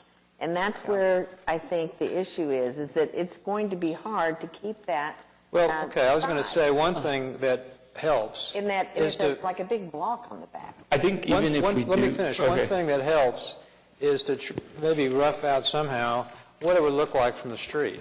Yeah. What are you going to see? I think the fact that it's behind that big roof, the big gable roof, will hide most of it. Okay. I think if you can show that, it'll help. Okay. So, and that there's some land left. Yeah. We don't know. I mean, that's a little lot. We're trying to figure out if it's just going to be a big house. Yeah, we do have a site plan, but I guess it doesn't show as much. Yeah, I think that would help. Just a perspective, I mean, a photograph that you can run. And then, I mean, reducing it down to 750, if we're talking about, like massing, I don't know how much of it's still going to look like a bulky, addition if our purpose is to not make it look like a bulky addition. I'm just saying there is a correlation between the reason for the 750. I know, so we're like... is so that it's secondary to the original, structure. And at this point, it's a 50-50. Mm-hmm. That's what I feel like. I mean, you look from the side, it's 50-50. You look from the back, it's just as heavy on the back as it is the front. So I feel, we look at everything on a case-by-case basis. How does the addition relate to the existing house? And, if I look at this in a vacuum, and we've looked at some other projects, not the ones you're referencing, but other ones, where you had a house that was similar to this, where you had a second story kind of tucked into a roof, and what the applicants would do is have, the full normal first story, and then have, a gable roof come back, and then that second story is tucked in the roof. Obviously, you lose square footage because you've got to, I think we've allowed dormers and things like that to give you some extra room. And at that point, for a house like this, then it's like, okay, maybe even if it was, and I'm not putting out any literal numbers, but if it's 700, but it feels right for the house, or 800, right? 850. I'm in agreement. Then it's like, okay, I think it works well with the house. To me, it's not a hard number necessarily. It's just how does the addition relate to the house. And in this case, frankly, because the addition goes all the way almost out to the, I know you set it back, and on staff recommendation, which makes sense. You can kind of tell it's different. But if you're looking down the side of it, I still feel, it's this big block on the back that's almost flush with the house, and it's set in a little bit.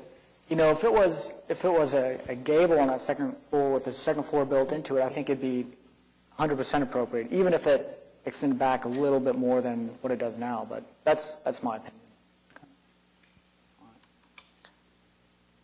So,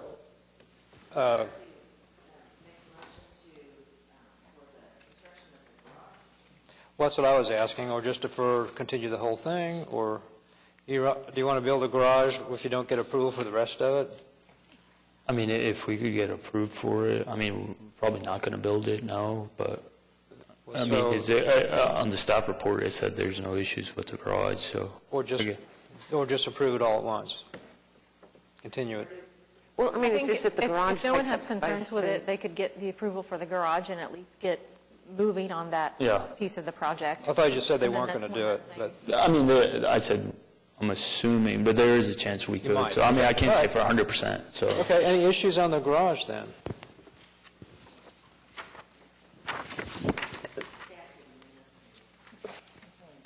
We've lost our air conditioning. As long as we're not saying to him something that's going to come back and bite him later in terms of, oh, well, now when you put this big addition on and then you've got this big old honky garage and then we don't have any, that's the only thing I don't want him to get off in, and maybe that's not my concern, but. The only thing that's strange to me is if we don't approve turning that garage area into a study, and then we do approve a garage in the back, because you have two garages or two driveways. with basically 3 garages on one property, that seems a little strange. Yeah, I don't think I'd want to do that either, come to think So of it. they have asked to remove the driveway at the attached garage and indicated that they would like to do that even if it remains appearing as a garage. We've also talked about the fact that right now there is no front walkway to the front door. There's just a little concrete bump out that merges into the driveway, and that they could significantly reduce the width of the garage to where that almost reads as a walkway. The driveway, yes, sorry, the width of the driveway, because right now it goes out well past the side of the garage, and it would, still function as a walkway to the front door, but not have quite the same impact as 2, full width driveways on the. I think Taylor brings up a really good point, though, because this is something that I'm struggling with. And with our, the houses that we review, we don't have these houses with attached garages all that often. But you brought up a good point, too. I mean, I hate anything that emulates something historic that's not functioning or that's not, doing it to keep something. I really dislike that. But I do understand your point, Joe, and the documentation of the change. So it's tough. I mean, I almost wonder, and I sometimes hate to see this, so this might be, you guys might absolutely hate this, I'll own that, but almost like, what if instead of like painstakingly taking the stone to match the rest of the house, kind of like we talked with additions, like what if you used like this siding at the top, you could tell that there's a garage, have the window in it, because times change, things change, the garage is not functional, but I agree, it'd be weird to have a drive there, it'd be weird to walk in the house, be like, oh, there's a desk there? Like, where's your garage? You don't have a driveway there for sure if it's not a garage. But we don't want to do the new garage and driveway and still have the existing in place. I agree with Taylor on that. So, but then it's sort of strange. I would say we continue the whole thing. Me too. And approve it all at once, or not. That's what I think. But. So we can continue to November 6th, which means you would need any new documentation you want to submit into us by Tuesday of next week, or we can do December 4th.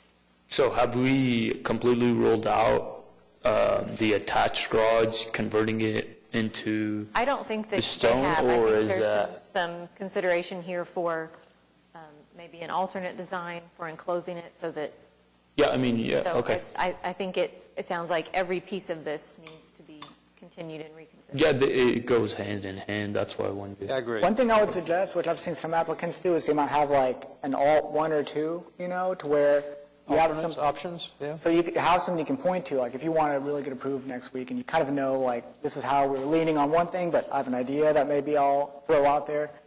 Then it's something that if you're okay with both options, you can picture one idea, like the ideal solution, and if the commission's not convinced, then you could still have like a fallback plan. Say, okay, fine, we'll go with option A. Options are good. And if it's already documented, we don't have the same thing where it's like you have to come back and bring us new documentation, that kind of thing. But okay, let's continue. Continue to. I'm sorry. I make a motion to continue HBCA 19-00127 to the. Did you November guys or want the November meeting? Yeah, as soon as possible. Okay. Burn some midnight oil between now and then. Okay. Is there a second? Second. I'll go with Taylor. Moved by Mary Jo Meacham and second by Taylor Fudge that we continue. All in favor? Aye. Aye. Opposed? Okay, continue. Thank you, guys. Really? All right. Is that the last one? Yes. Other business. Okay, we've acted on the designation of the Lions property. We have our meeting schedule and our workshop meeting schedule that you all have to adopt for the year 2020. So those were sent out. I think everything pretty well follows our usual schedule, except for some dates that fall on holidays. January 3rd, 2020 because of New Year's, and then the June 30th meeting is replacing a July 4th meeting. I don't have the meeting schedule in my packet. It's on the back of, do you have these little staff reports? Oh, this other, there. It's on the back of it. No? Okay. No? All right, that's fine. I've got it now. So, yeah, the only actual meeting date that is different is January 3rd, 2020. Okay. Do we, can we approve all of it, one by one? You have to do a motion and a second for each of those. Okay. Is there a motion to approve the meeting schedule for 2020? What? I make a motion to approve the meeting schedule. Okay, is there a second? Second. Moved by Joe Meacham, a second by Ann Zakritz. All in favor? Aye. Aye. Opposed? Okay, the 2020 meeting schedule is approved. Is there a motion on the workshop schedule? I make a motion to approve the workshop schedule. Is there a second, Ann? Second. Second. Moved by Joe Meacham, second by Ann Zakritz. All in favor? Aye. Aye. Opposed? Okay, workshop meeting schedule is approved. And now, D. We have a resolution for Suzanne Broadbent. Suzanne finished her term earlier this year and opted not to be reappointed to the commission. So it is tradition that we do a resolution commending commissioners for their service. And with almost no audience, I won't read it all aloud, but that was in your packet, and we'll pass that around for everyone to sign, assuming that motion passes. Okay, and this is just our resolution. Yes, this is just for the commission. Yeah, okay. I make a motion to, what? There was one thing that when I read through this, I want to say there was like a discrepancy between 3 years here and it says 8 years somewhere else. I don't know if that Yes, matters up or here not. in the title. 8 years. We will get that corrected and bring back a clean copy for you all to sign. Okay. But we can go ahead and pass it as amended, and then Okay. I'll circulate for a signature. Thank you for Okay. catching that. Okay, I make a motion to whatever. All To right. approve the resolution. Moved by Joe Meacham, second by Taylor Fudge. All in favor? Aye. Aye? Aye. Opposed? Okay, the resolution as amended is approved. Communications reports, anything? Nothing in particular to report until we get to Planning Commission. Last Thursday, the proposed amendment to Chapter 59, revising the historic district designation process, did go to Planning Commission for their recommendation, and they forwarded it on with no recommendation. This was because they were down to 6 members at the end of a very long meeting, which at 6 members, they have to have a unanimous vote to pass something, and they did not have a unanimous vote on a recommendation on the ordinance amendment. So that will go on to City Council for the first of, I believe, 3 hearings on October 8th. Is that correct? Because it's an ordinance amendment?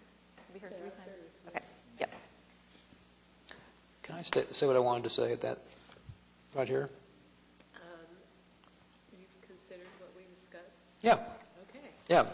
I just want to comment about that speaking as myself, a citizen, I was contacted by Channel 9, and I stated something about, I thought that what they had come up with in the council was a good compromise. And I got quoted, and I got people calling me. And what I had meant was, I don't know if you remember or not, the original, just want to clarify in case you hear comments, the original ordinance change that was proposed in June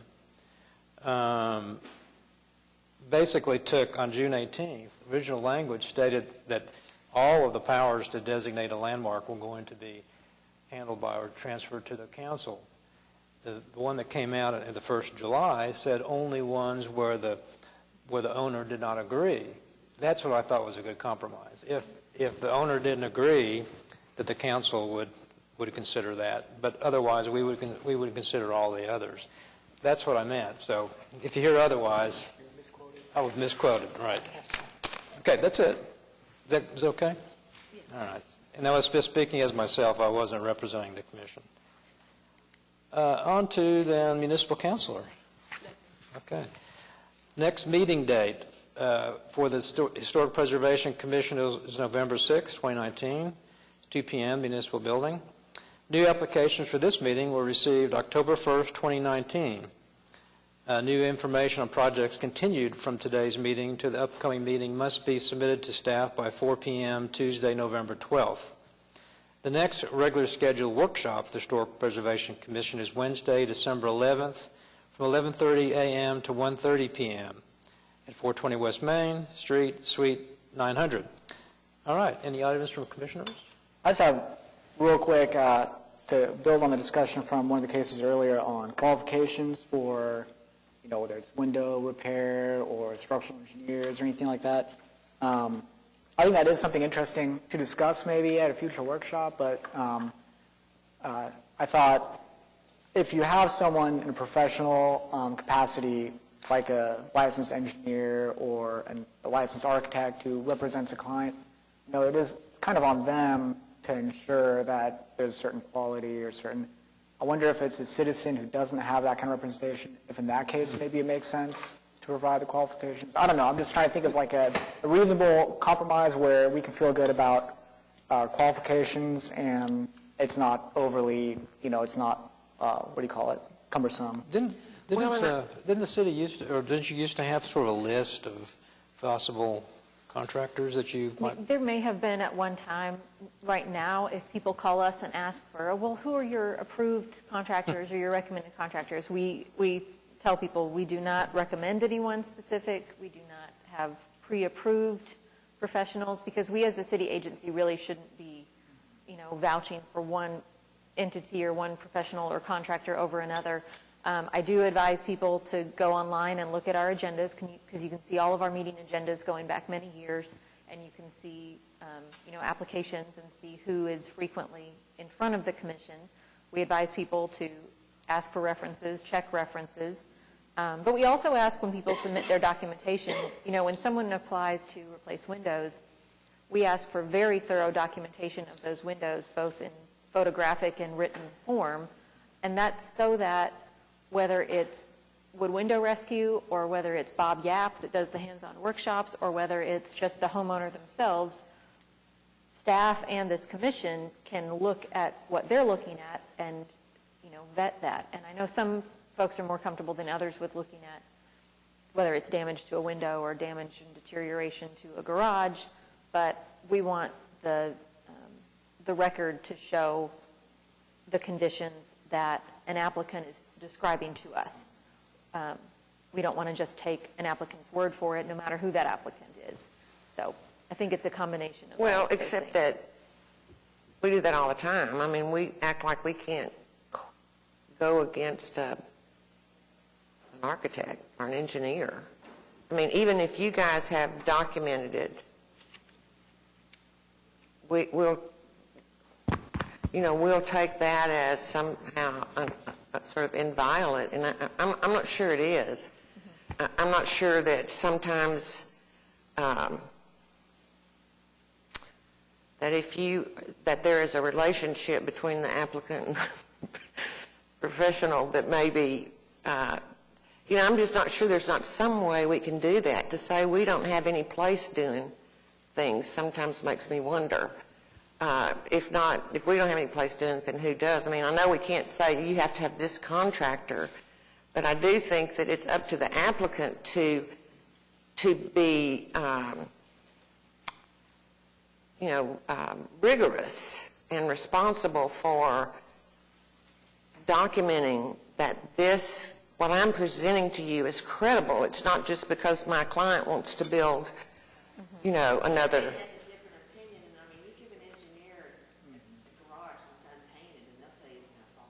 Well, every one of them is a threat, a threat to our lives. Yeah. So that's what I mean.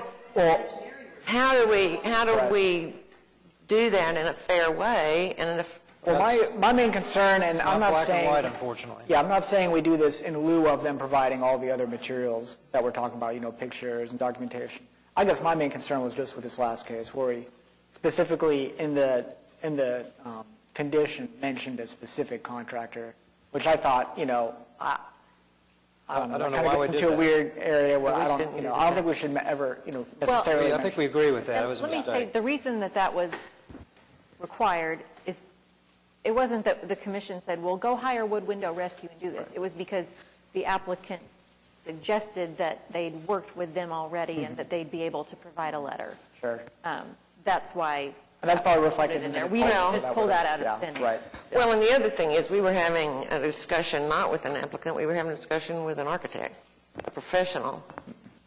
I mean, we're not taking advantage of them by, by having a discussion about contractors, but not that I disagree, but I'm just saying we weren't taking advantage of an applicant. That was Sure. And I do agree. I mean, we shouldn't take someone's opinion over submitting all the relevant documents. Over Photos and, right, absolutely. So, yeah. Okay, good discussion. Any more items from commissioners? No? Any citizens to be heard? Just listening, okay? Give you your opportunity. Okay, there being no further business, we are adjourned. Oh, wrong.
No, that's all right. Just so this.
I just